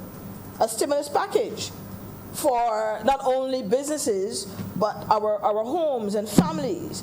And Mr. Deputy President, just quickly, I'm not going to go into all the details about this survey, but 94% of those who were polled expressed deep concern about COVID-19, as we expect. I'm surprised that the other 6% didn't, follow similarly. But 94% deep concerns, and we polled 9 economic sectors at the time. And of those that we polled, 75% already indicated that they were being impacted as I stand here. They were being impacted, obviously, by loss of revenue, employees as well in the area of productivity. They were being impacted by the ability to access supplies, domestically and otherwise. So they were already being impacted. 75% of them indicated so. And further still, over the next 6 6 months, 88% of them feared that the impact will obviously intensify, as we can appreciate, in the form of loss of revenue. Some even feared, Mr. Deputy President, that they may have to close their operations and also to lay off persons and so on. So these are some of the fears, some of the concerns that were expressed in that survey. What then are solutions? These members, these micro, small, and medium enterprises, called through my organization for solutions that will help them at this point in time. And as I said, I heard some being exposed on Friday gone. Issues of a moratorium on loans and so on. We heard that being mentioned. And I want, in my third point, as I get there quickly, to continue on from that to suggest that moratorium, Mr. Deputy President, on loans include, yes, I refer to the commercial banks, but I'm of the view, as my survey supports, that moratorium has also to be extended to fund access. And though the trust fund is a small amount, is up to $10,000, I'm of the view that the trust fund ought to be included. Yes, the trust fund has a moratorium for those who get that initial loan of up to 3 months, but at this point in time, as you know, that organization has been around, open doors in November of 2018. So I'm satisfied that moratorium has also to include that organization as well. So beyond the commercial banks, and some concern was mentioned relative to how will it be administered. I know that they're working quickly on the mechanics around that, but I would wish to see that we go further and that we include, Mr. Deputy President, the fund access and the price growth fund, all of those agencies, especially those government capitalized agencies. We need for them too to participate in that moratorium. But not only them. I use this platform to call for the credit unions as well to join in this process. Now, the one that I'm a part of, yes, I'm intimately involved there, and will seek Mr. Deputy President to use what influence I have to bear in our decision-making, our policies for the organization. But the credit union across Barbados, the credit union movement across Barbados ought to be involved in this process as well and be able to introduce some sort of moratorium for their members at this point in time. So if the banks can do it, Mr. Deputy President, for the 6 months, the credit union movement ought to consider it as well and ought to implement that as well for their membership. We're talking about in excess of 200,000 members within the credit union sector here in Barbados. Mr. Deputy President, $2 billion in assets under management. Come on, we cannot be only calling for the banks to do this in terms of that kind of relief at this time, but the credit union sector has to rise to the occasion at this time and put similar measures in place. Mr. Deputy President, I'm using this platform, as I said, to signal that to the credit union movement here in Barbados. But not only is a moratorium on loans and maybe even interest and so on be needed at this point in time, but we also saw in the survey that rents, that's another issue for the sector. And I'm glad to hear in the other place the Minister of Finance and Prime Minister spoke to our landlords and in a sense use moral suasion, if you will, to suggest that at this time landlords ought to show some leniency and not evict their tenants at this time. But I sat and I looked at that point and I realized, who's one of the biggest landlords for MSMEs, Mr. Deputy President? The Barbados Industrial Development Corporation. The BIDC is a landlord, a key landlord. And I'm also of the view that the BIDC should at this time as well, and I believe that they may very well be thinking about it, so I'm really supporting that effort in this speech, that they too consider during the next 3 to 6 months, some sort of reprieve for their MSME clients and their MSME tenants, either by way of some reduction in the rent and or those who may be in arrears to consider a waiver of the interest, or simply providing some sort of waiver for the next 3 to 6 months. But a relief package has to be considered as well by the BADC for their tenants who, as we know, a number of them are MSMEs. I'm not talking about the big players, Mr. Deputy President. I'm not talking about the large firms, but I'm talking about the micro firms. I'm talking about the small firms. Those, as we know, are very vulnerable at this point in time. So yes, moratorium on loans. Also, let us consider the rents, and we already have within that stimulus package on Friday discussed a number of other areas. But these two, I wanted to expand on, that we need to treat to the rents being paid by MSMEs in the industrial estates and those government capitalized institutions that provide seed funding and so on for small firms. And in this last point, Mr. Deputy President, I would wish also to thank the Minister of Finance and the Prime Minister for the $10 million being considered for the BADC to develop an innovation center. I believe this came out of the work discussed by Professor, after your permission to mention his name again, Mr. Deputy President. As you know, an industrial policy is currently being developed in the Ministry of Industry and International Business, led by Professor Arthur.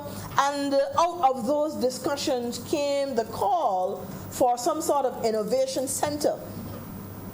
An innovation center that would allow for the BADC to identify specific clusters that they can focus on in specific periods of time to help build out the level of innovation that is needed across the sector. So it is not just about encouraging persons to think creatively, but you must be able to monetize that creativity. And that is where innovation comes in.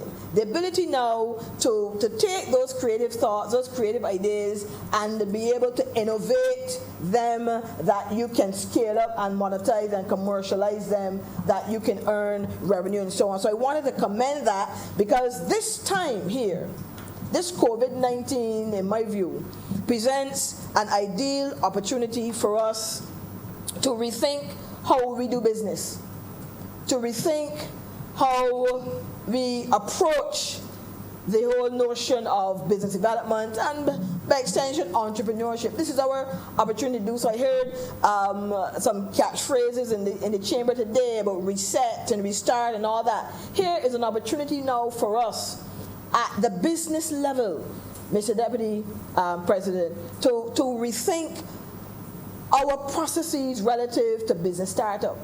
The training that is needed.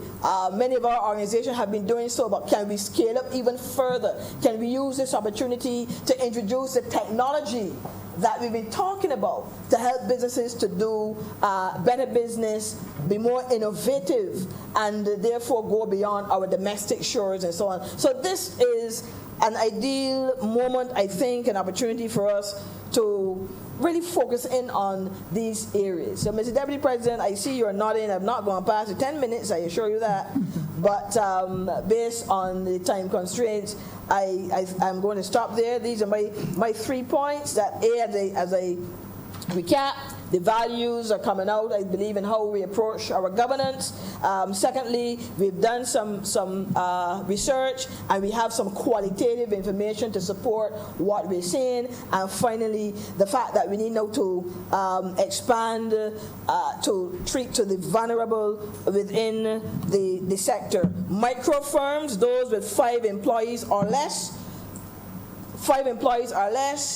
are in excess of 4,000 businesses, formal businesses that is operating in the island based on the research that Mr. Deputy President, I quote so often, commissioned by the SBA and done by Sally Sis. So we're talking about in excess of 4,000 with 5 employees or less. And that group, Mr. Deputy President, I think is going to be vulnerable in this time, and therefore we have to do all we can to help provide even further support, and when they add a further stimulus for them going forward. So with those few words, I am obliged. Thank you, Senator Holder. Senator Lucille Moore.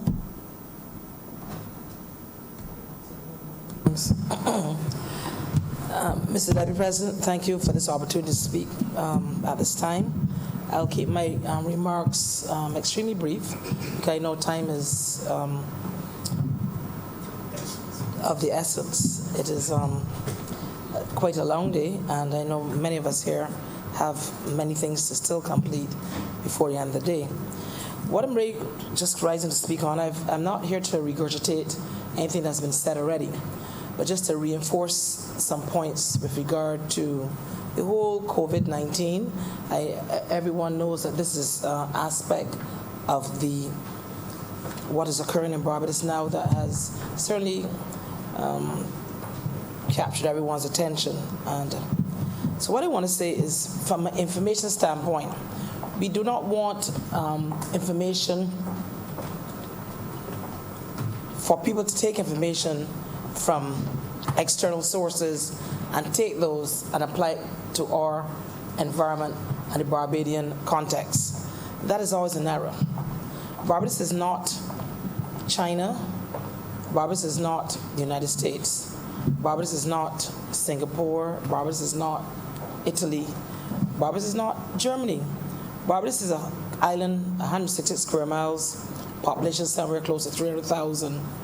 And so we must look within our framework and our island as to what needs to be done from an information standpoint for our citizens. One of the problems that we have been experiencing, Mr. Deputy President, is that people have been taking external information and using it to suggest that it's applicable to our particular circumstance. And that is always, unfortunately, not perhaps the best methodology. Now, the government has met with all of the media providers locally, all the radio stations, television stations, newspapers, social media platforms are being used as well.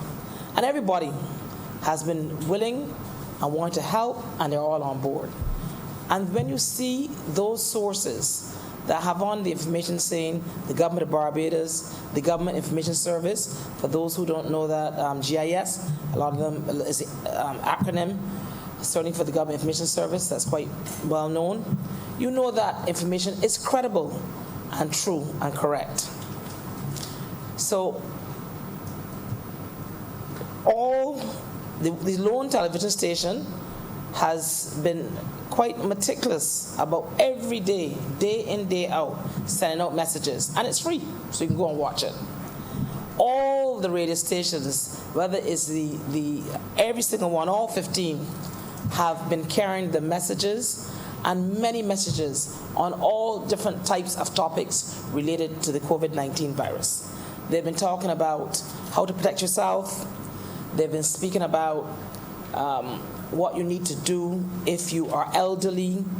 They've been speaking about what you need to do if you're within a vulnerable group. You have a pre-existing medical condition.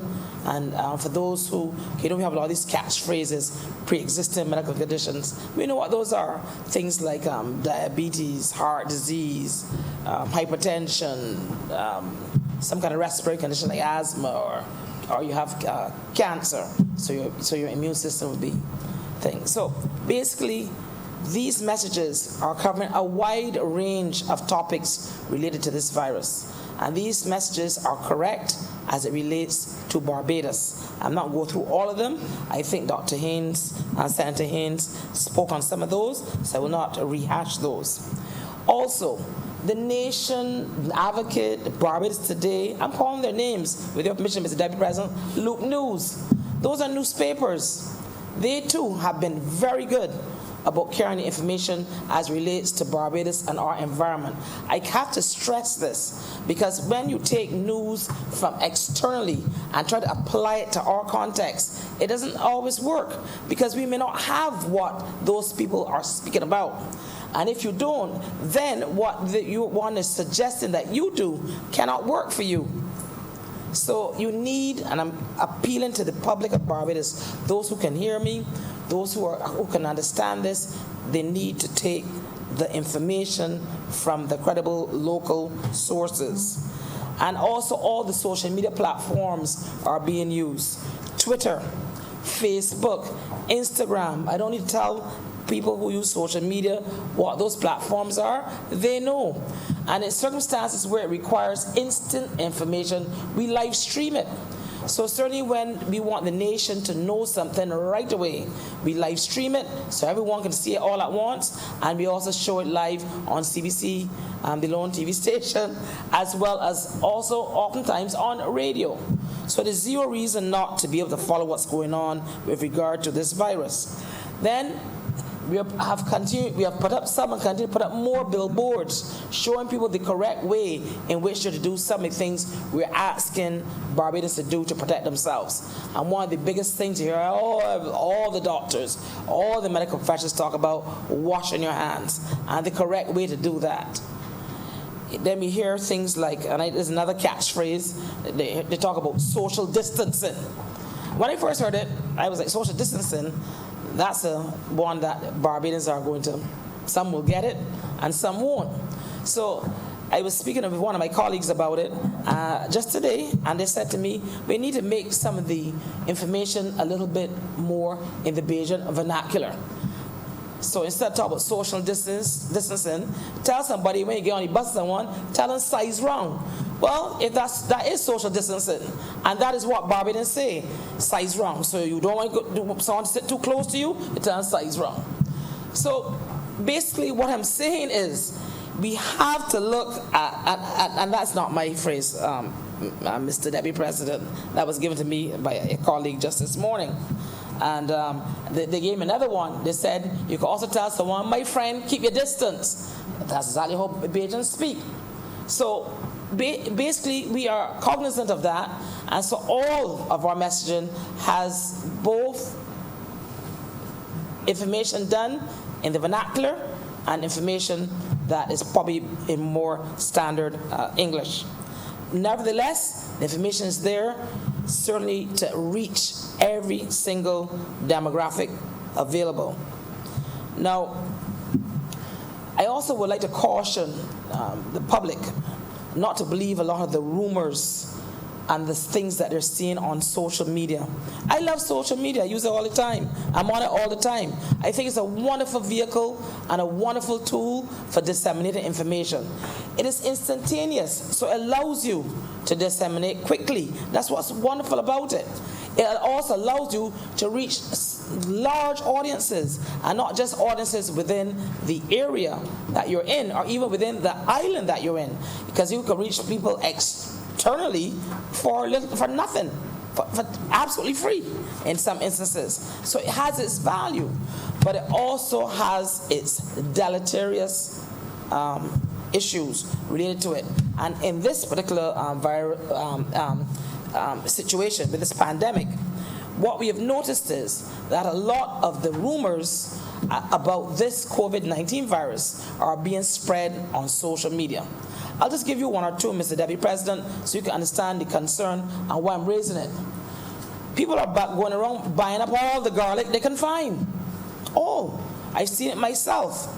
People with these big bundles of garlic thrown down in the shopping carts, going home with it to drink it.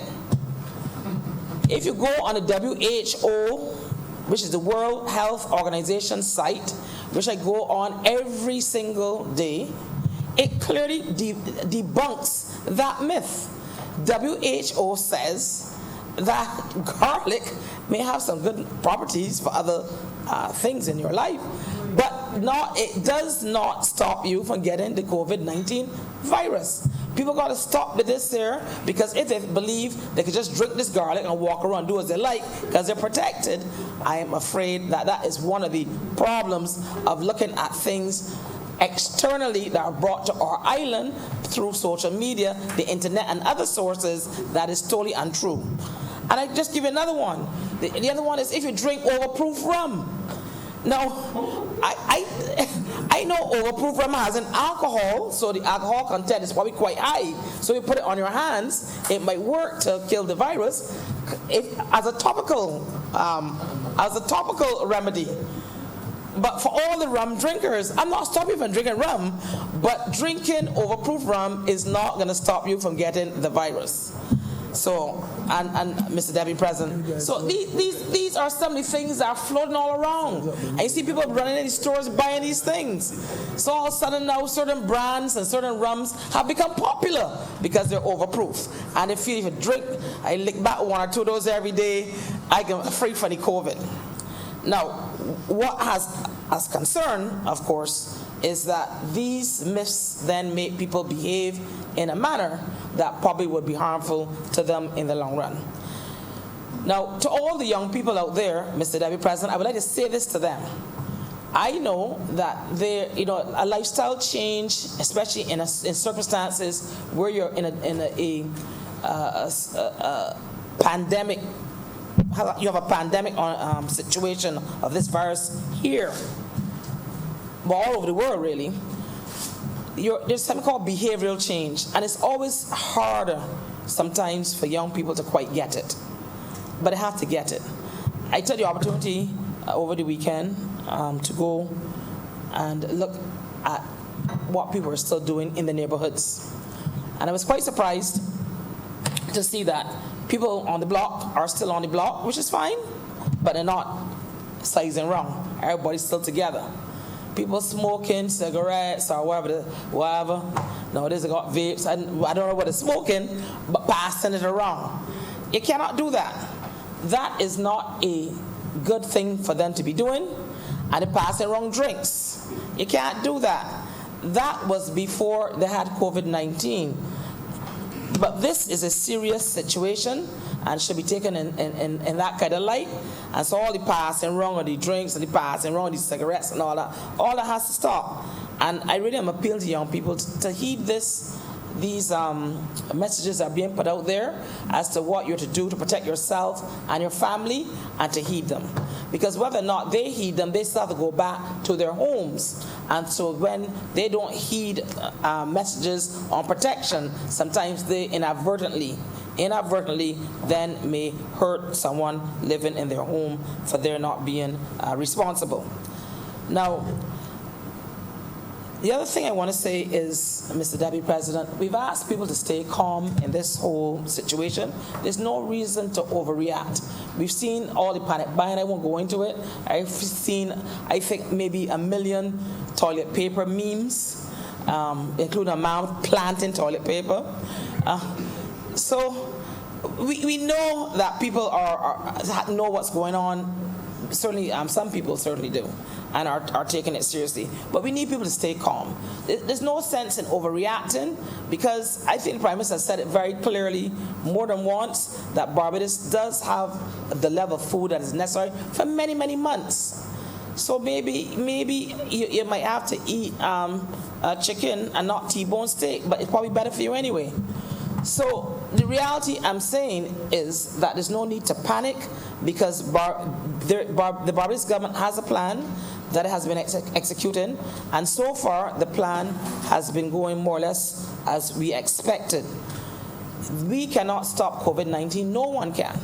If big countries like the US of A and England and Canada and Germany and France and Italy, and then larger Caribbean islands than ours, like the Jamaicas and the Trinidadians, and I've got the smaller ones like the Dominicas now and the Grenadiers, and everyone worldwide.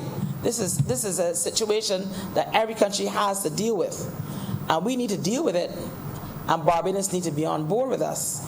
and to assist in our ability to manage this particular situation by not panicking.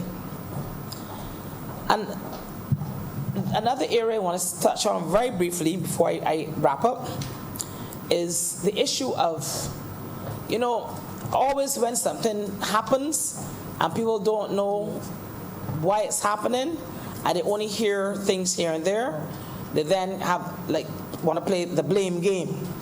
And so they start, Mr. Deputy President, to shun people. You can't do that.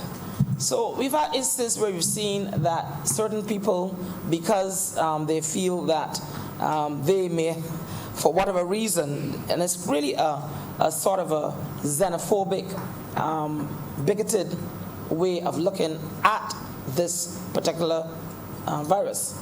It affects everyone. There's no color in this thing. There's no race in this thing. There's no nationality in this thing. It is all. And so I once again appeal to Barbadians not to overreact and think that they see a particular person in the street and all of a sudden that person, because of how they look, they must have the COVID-19. That certainly is not the case. There are many Barbadians who have been abroad, been back home, and if you look, you've heard the stories, so you read it in the newspaper, and we know that they have COVID-19, having contracted it in certain countries abroad. Now, so there's zero reason for any kind of bigoted or xenophobic reaction to people when you see them thinking that they may have this disease. Now, the final comment I'll make, Mr. Deputy President, and then I will take my seat, is that this particular situation may stay stagnant for a while, escalate, de-escalate. It may go through all kinds of different stages, and that's what happens in pandemics. We all know that. We've seen them over the years. From when I was very young, I remember hearing all about the Hong Kong flu. That's long before the days of the internet. And then you had your SARS, and you had your MERS, and your H1N1, and swine flu. And I could go on and on and on. Then there was Ebola, and everybody was frightened, Ebola. These things will continue to occur during our lifetime. How we deal with it and how we position ourselves for what will happen after there's a diminution of this virus, like all others. There comes a point where the virus levels off. It has to at some point. That is just the nature of what occurs. But in the interim, what we need to do as Barbadians is to have behavioral change. I'll say it again, behavioral change. Behavioral change, I know, is difficult, but it's something that we must do. Yes, we like to go out and pack up all the shops where you come going home from work, and you out here and there, always at the supermarket buying things sometimes you don't even need. The point is that is not what we need at this point in time. We need people to listen to what the messages are saying to you. If they ask you to stay home, you're to stay home. If they ask you to distance yourself, you're to do it. If they ask you to put 10 people, 20 people, 30 people, whatever the number is, you have to do what is being asked of you. It's not being asked of you because we're trying to make it difficult for anyone. We understand that there are a whole set of issues, economic, social, certainly employment-wise. It has been said in here by numerous people. I will not belabor it, but just to say that whatever we're asking of you, we ask you please to comply, because it allows us then to manage this ever so difficult situation in a much better, a much more proactive, and a manner that will reroute the benefits of all Barbadians. And with that, Mr. Deputy President, I'm obliged to you. Senator Grant. Thank you, Mr. President. Today is really a strange day for me. The first thing is that the leader of government business in this appropriation bill, where you are allocated 1 hour to speak, is telling me, which means, sir, that I should be conscious of time, as is understandable given the situation that we are in. But I have to say, sir, that this is probably my 6th contribution to a discussion on an appropriations bill. And normally, sir, my 6th, yeah. 2000 and I believe my first would have been in 2004, 2005, 2006, 2007, and then 2019, and this is now 2020.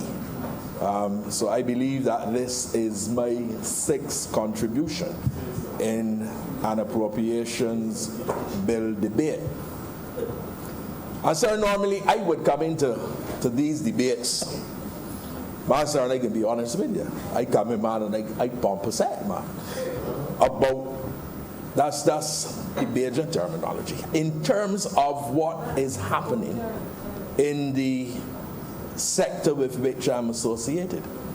The first few times as during the 2003 to 2008 Parliament, as Parliamentary Secretary in the Ministry of Tourism and International Transport, and now as a Senator functioning as the CEO of the BHTA.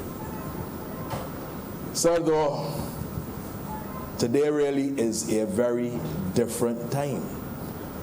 I remember, sir, coming into the Senate chamber in February and speaking in relation to the tourism, CHTA, Caribbean Hotel and Tourism Association marketplace, which had recently taken place in the Bahamas at the end of January.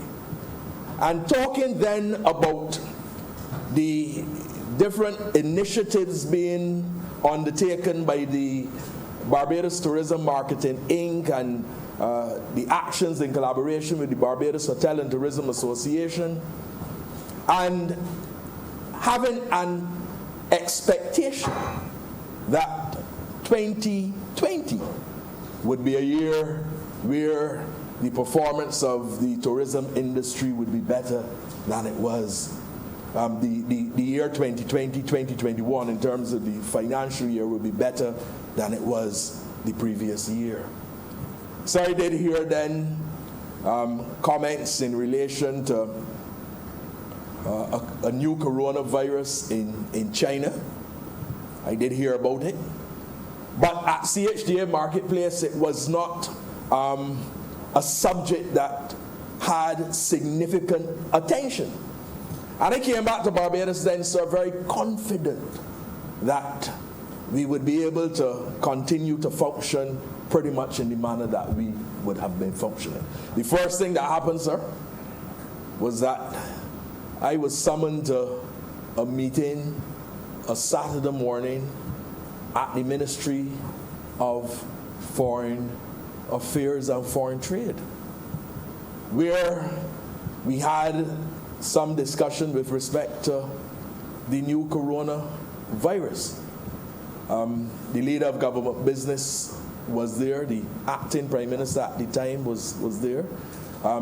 Indeed, the prime minister was overseas, but she zoomed into that meeting where we discussed what was happening with this new coronavirus. And it was the first time, really, sir, that this was being given, certainly by myself, and I'm sure others, a level of seriousness and a level of concern.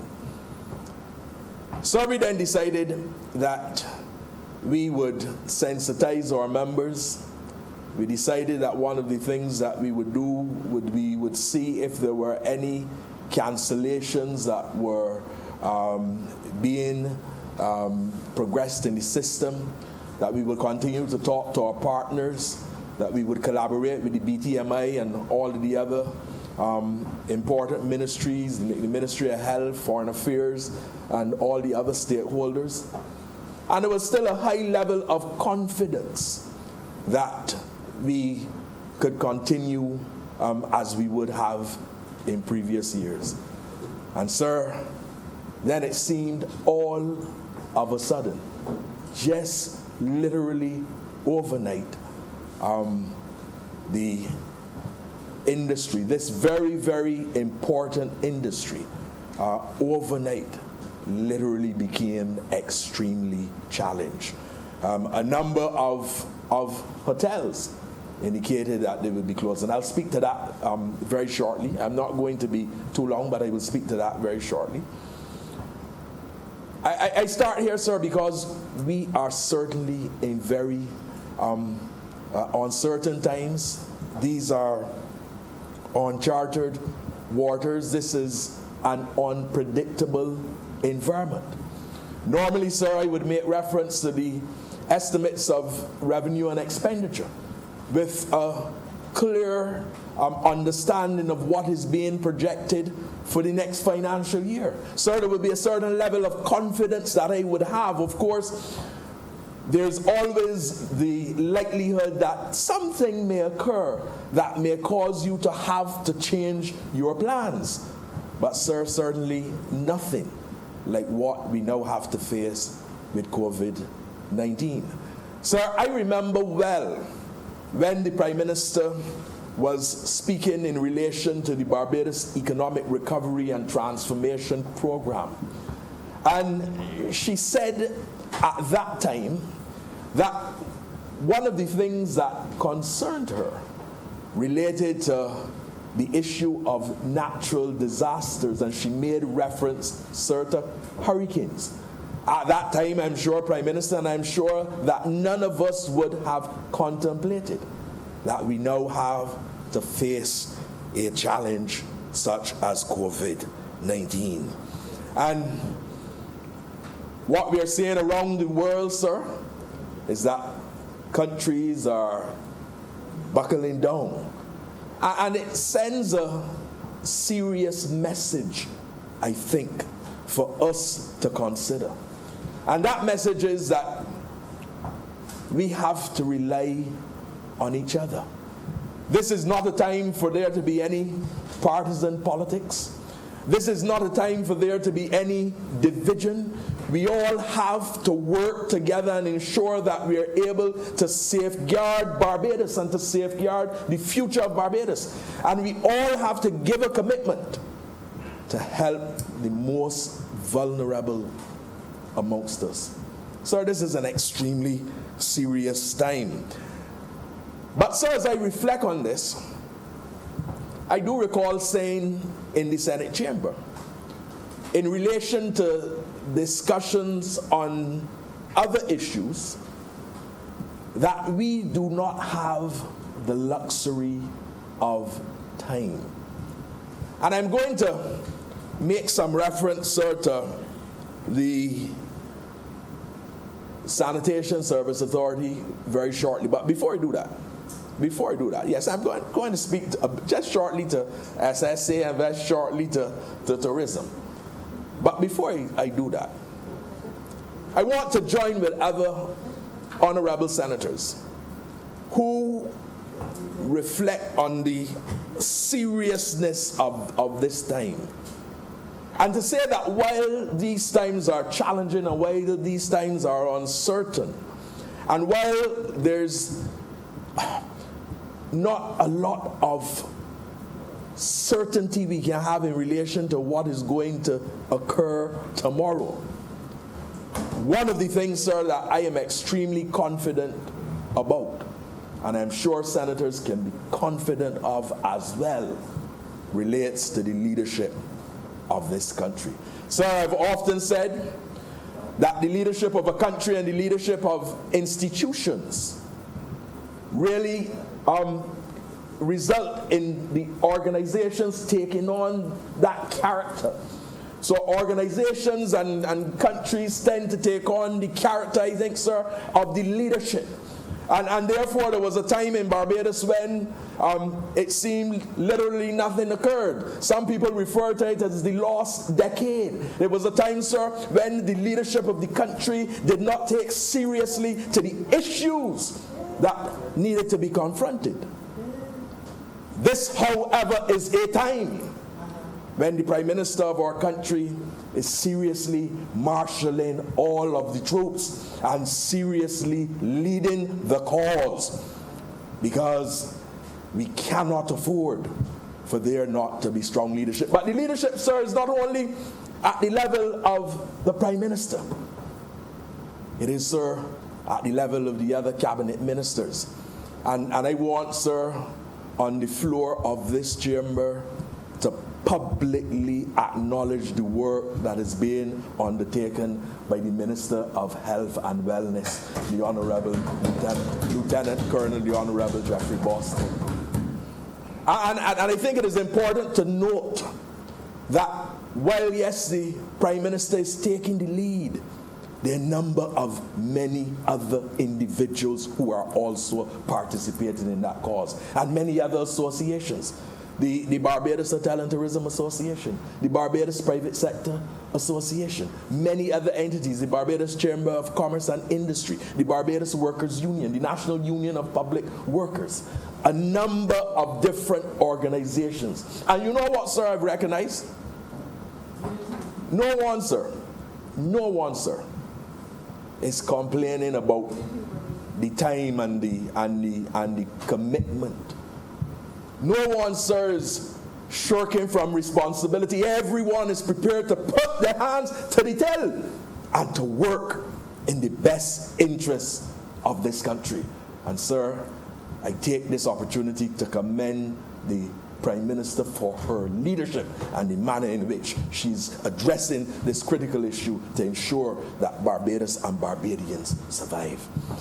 But, sir, I could not speak in this debate without making some reference to the Sanitation Service Authority.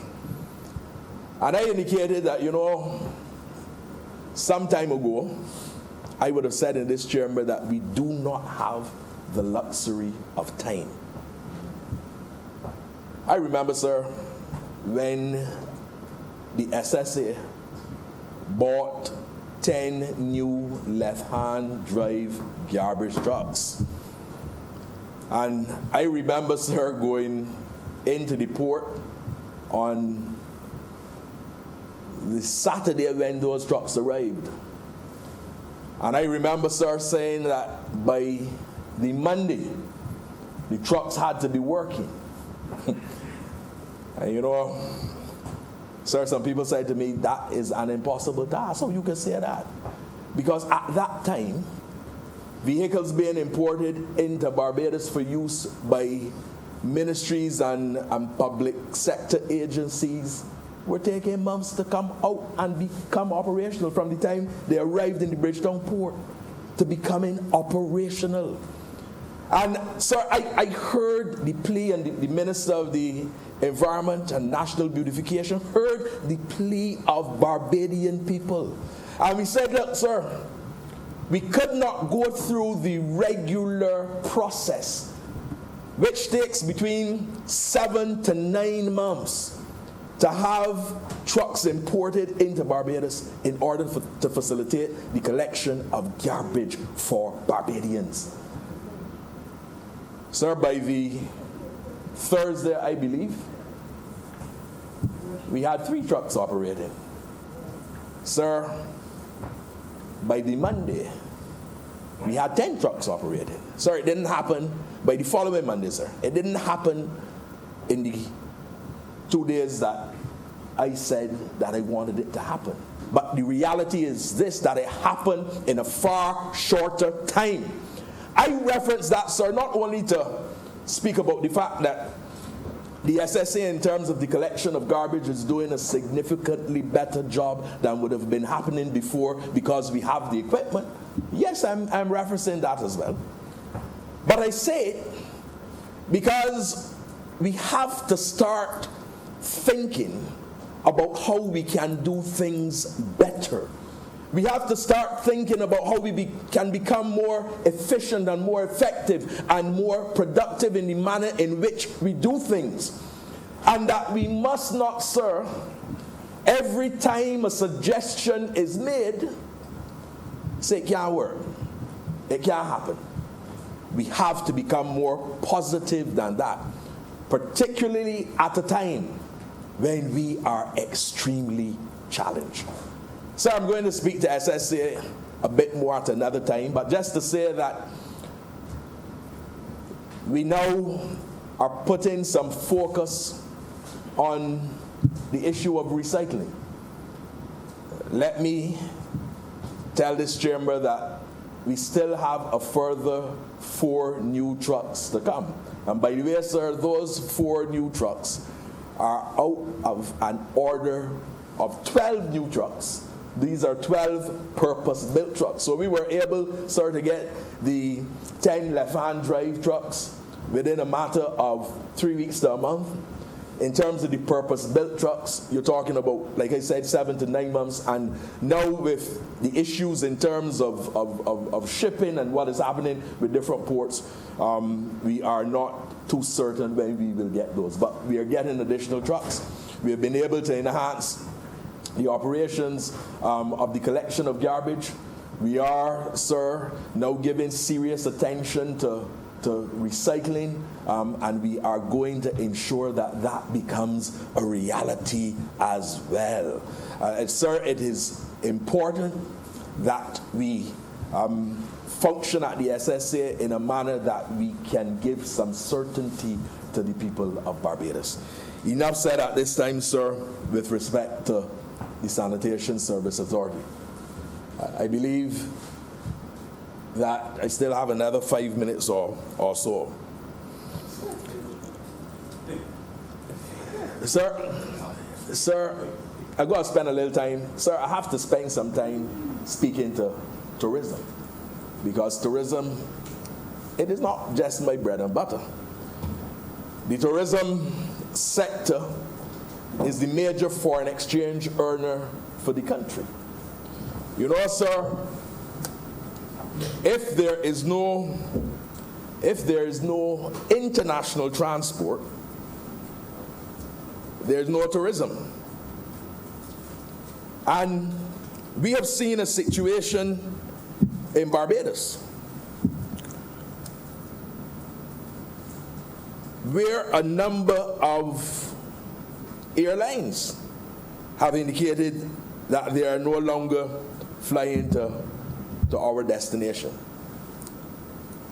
We have a situation, sir, where the cruise lines have indicated that they are no longer coming to the destination. Literally, what has happened is that tourism has come to a halt. But I want to tell Barbadians, do not lose hope. I want to tell Barbadians, do not become full of despair. We are going to get through this, sir. We are going to pull through this. We have faced challenges before, and we will face this challenge, and we will overcome. So in terms of hotel closures, the Barbados Hotel and Tourism Association has 81 hotel members. Not all the hotels in Barbados are members of the BHTA, but there are approximately 5,500 hotel rooms in Barbados. And of that 5,500, 5,200 of those rooms are represented by members of the BHTA. We undertook a survey, Mr. Deputy President, where we had a response from 50 of our members up to about 3 o'clock this afternoon, 50 of our members, which represents a response of 62% of the membership, to a survey where we asked of them whether they will remain open or whether they will close. Sir, 30 of those members, 60% of them indicated that they will close. And another 24% communicated that they are undecided, while 16% said that they will remain open. But sorry, I have to tell you that I do expect that there will likely be, as time goes on, even further closures that will occur. Because when I looked on the list, I actually saw one property that had indicated that they would not be closing, but then in discussions that I had this morning, signaled that they may very well have to close. But I want to say to you that a major concern for us relates to the workers in this very important industry. Sir, in a recent debate in this chamber with respect to the pensions for employees of British American Insurance, I indicated then, sir, that critical to the operations of any entity are its employees. The truth is that the hotels, the restaurants, the attractions, none of them can properly achieve any commercial benefit unless good services are provided by the workers. And we compliment government for the measures which have been introduced in order to provide assistance for workers and to make sure that everybody has a little something in their hand. I'm sure that there are those who would wish to have been given a lot more. But we have to recognize too that the country is in an IMF program. And I heard a comment made today making reference to the fact that whenever there are adjustments, the workers always have to carry the load. And I continually have to say in this chamber, whenever that statement is made, that certainly is not true of this administration. Because the Prime Minister has made it absolutely clear that all persons have to carry some of the burden. So it is not just the workers, but we at the Barbados Hotel and Tourism Association, we are concerned for our workers. And therefore we are seeking to ensure that we are able to put mechanisms in place to assist them. We are seeking in this downtime to facilitate training. We are seeking to ask of our members who can assist a little bit more to do that. And we sought, sir, very early to have discussions with the Barbados Workers Union to communicate to them what we are thinking and to ensure that they are always, sir, kept up to date as the workers' representative with respect to what we are doing. So another survey we carried out, there were 44 restaurants which responded. Of those 44 restaurants, 24 of them indicated that they're closing, 55%.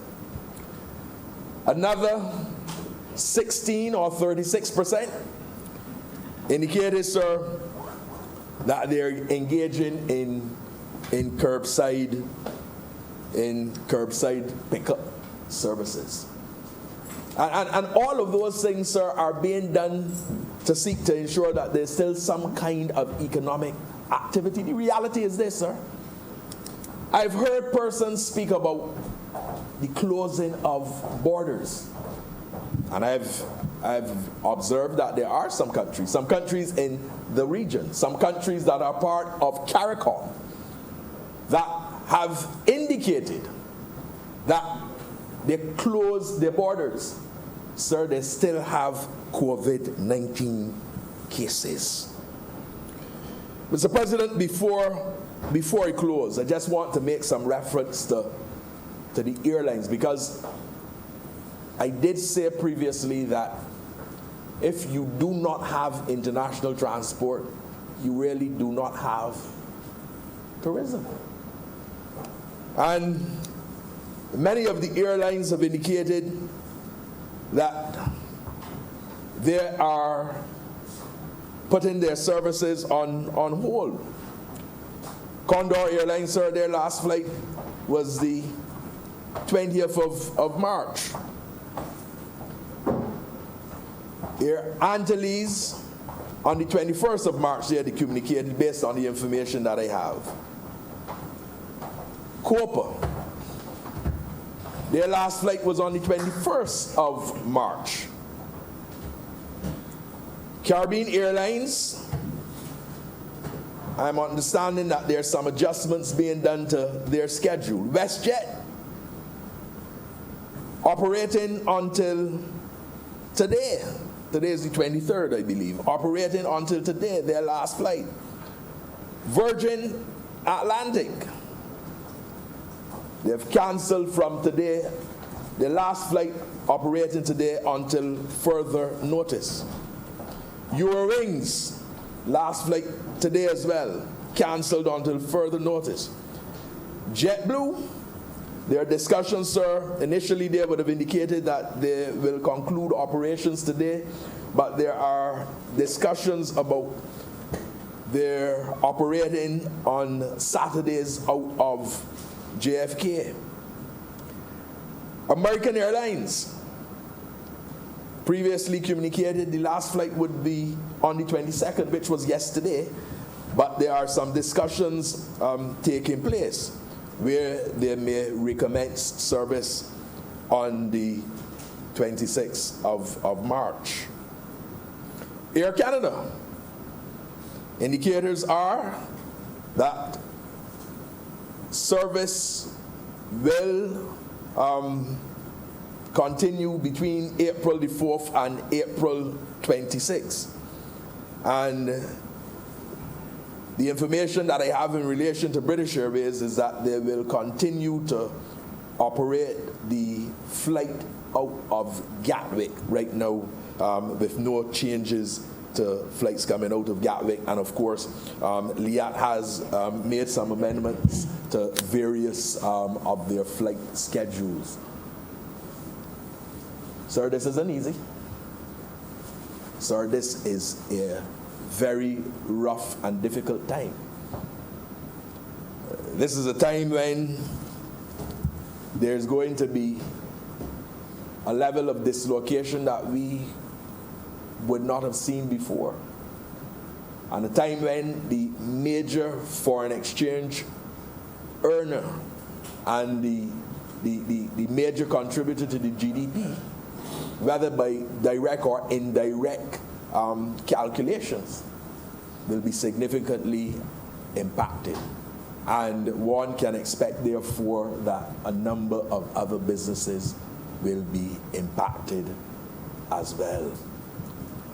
But, sir, I am very confident that we will ride this through. I am very confident that through the leadership that exists and by implementing the measures that have been communicated to us by the officials at the Ministry of Health, that we can contain this and that we can ensure that there is minimal impact on Barbados. But I also think, sir, that it allows us the opportunity to look at the manner in which we have been functioning, and that we can use this period where there's not as much activity as before to put in place those measures that need to be put in place so that Barbados can provide proper facilitation not only of businesses, but proper facilitation for what Barbadians themselves need to do and need to be engaged in. It cannot be, in my mind, sir, acceptable that someone interested in investment has to wait sometimes 2 and 3 years before they can get the investment undertaken. We have to move a lot faster than that. So I believe, sir, that there are some things that we have to look at to make sure that Barbados is made better. I did indicate, sir, that given the constraints and given the environment that we are in, that I would not today, in the traditional way that I've spoken in appropriation bills, speak for the entire hour. So, sir, I did in this debate constrain myself and decided that I would only provide comments for 15 minutes, sir, which I believe I have done. I am very obliged to you, sir. Thank you. Leader of Government Business. Deputy President, I rise to end the debate in this appropriation bill. First of all, thank all honorable members who have made contributions. I believe the tone of the debate was one that I anticipated in the circumstances in which Barbados is as we debate this bill. All honorable members made very good contributions, but I still need to mention one or two which are matters that we are considering certainly as a government. Comrade, I slipped of the tongue, Mr. Deputy President. The Honorable Leader of the Opposition, Caswell Franklin, Comrade Senator Franklin, spoke indeed of the issues of the banks, and the government is well aware of the need to have further meetings with the banks with regard to matters related to financial matters, and there has been some progress in this regard. You mentioned the agriculture and the abandoned plantations. I want to reassure you that as part of the process, the government is moving assiduously to ensure that these grounds are brought back into production at the earliest opportunity. And indeed, I believe the Prime Minister and members from the technocrats in the Ministry of Agriculture are supposed to be going out touring certain lands, if not tomorrow, I believe it is Wednesday, in terms to ensure that preparations are being made to bring these lands back into cultivation. Senator Rogers spoke again also of the issue of food security and the need for us to look at in terms of making ourselves more self-sufficient.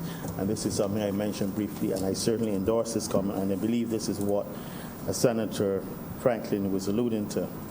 Senator Cummins, who is not here, gave us an outline in terms of the issues related to cruise liners and the importance of having the Asekuda World System implemented, and certainly showing the virtues of that when people now will be able to operate and work that from at home. Regrettably, all of the government officers who are supposed to do this have not yet been trained for various reasons, not because of a shortage of technical equipment, etc., but I believe it has to do with behavior change and a resistance in some quarters to adopt new technologies. Senator Nurse, I also speak in terms of the issues to look at agriculture and matters that might occur in relation to NIS, like Senator Moore. But more importantly, he reassured us that tourism is resilient and usually rebounds fairly quickly, and that we shouldn't lose heart completely in these days. In terms of UNCTAD, the initial commitment has to be done before the end of this month, March the 31st, and we've agreed to pay the initial, you have to pay a portion of the figure that you spoke about. However, this doesn't mean that we have made a decision on UNCTAD at this point in time. Obviously, as the weeks go by, we'll make a decision. I believe by end of May, June, a decision will be made as regard to the hosting of UNCTAD 15 in Barbados. And of course, Senator Holder made a strident argument on behalf of MSMEs and the need for them to have a moratorium on rents from the BIDC. All in all, Mr. Deputy President, I think we've had a very full and useful debate in the circumstances, and I would now beg to move that this appropriation bill 2020 be now read a second time. The question is that this appropriation bill be read a second time. Honorable members in favor, please say aye. Those against, please say no. Methinks the ayes have it.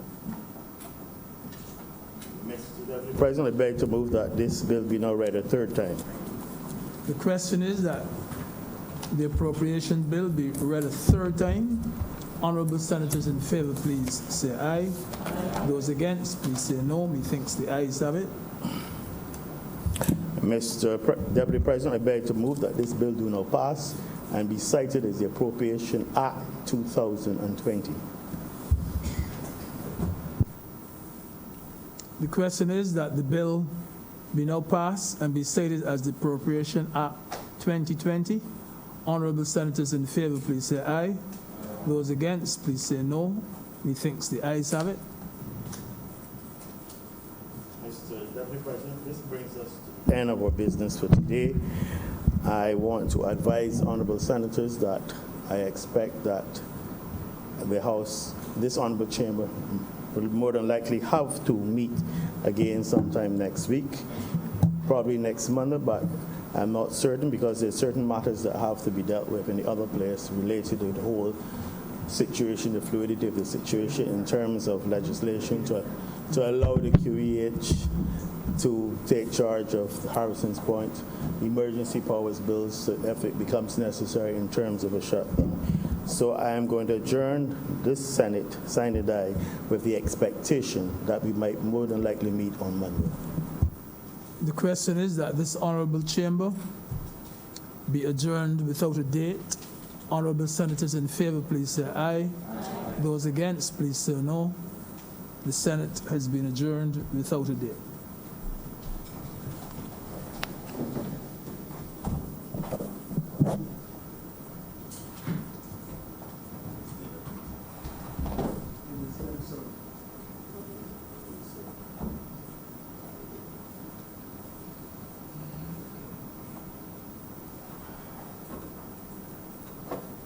Those bills coming, the Prime Minister said those bills coming Friday evening.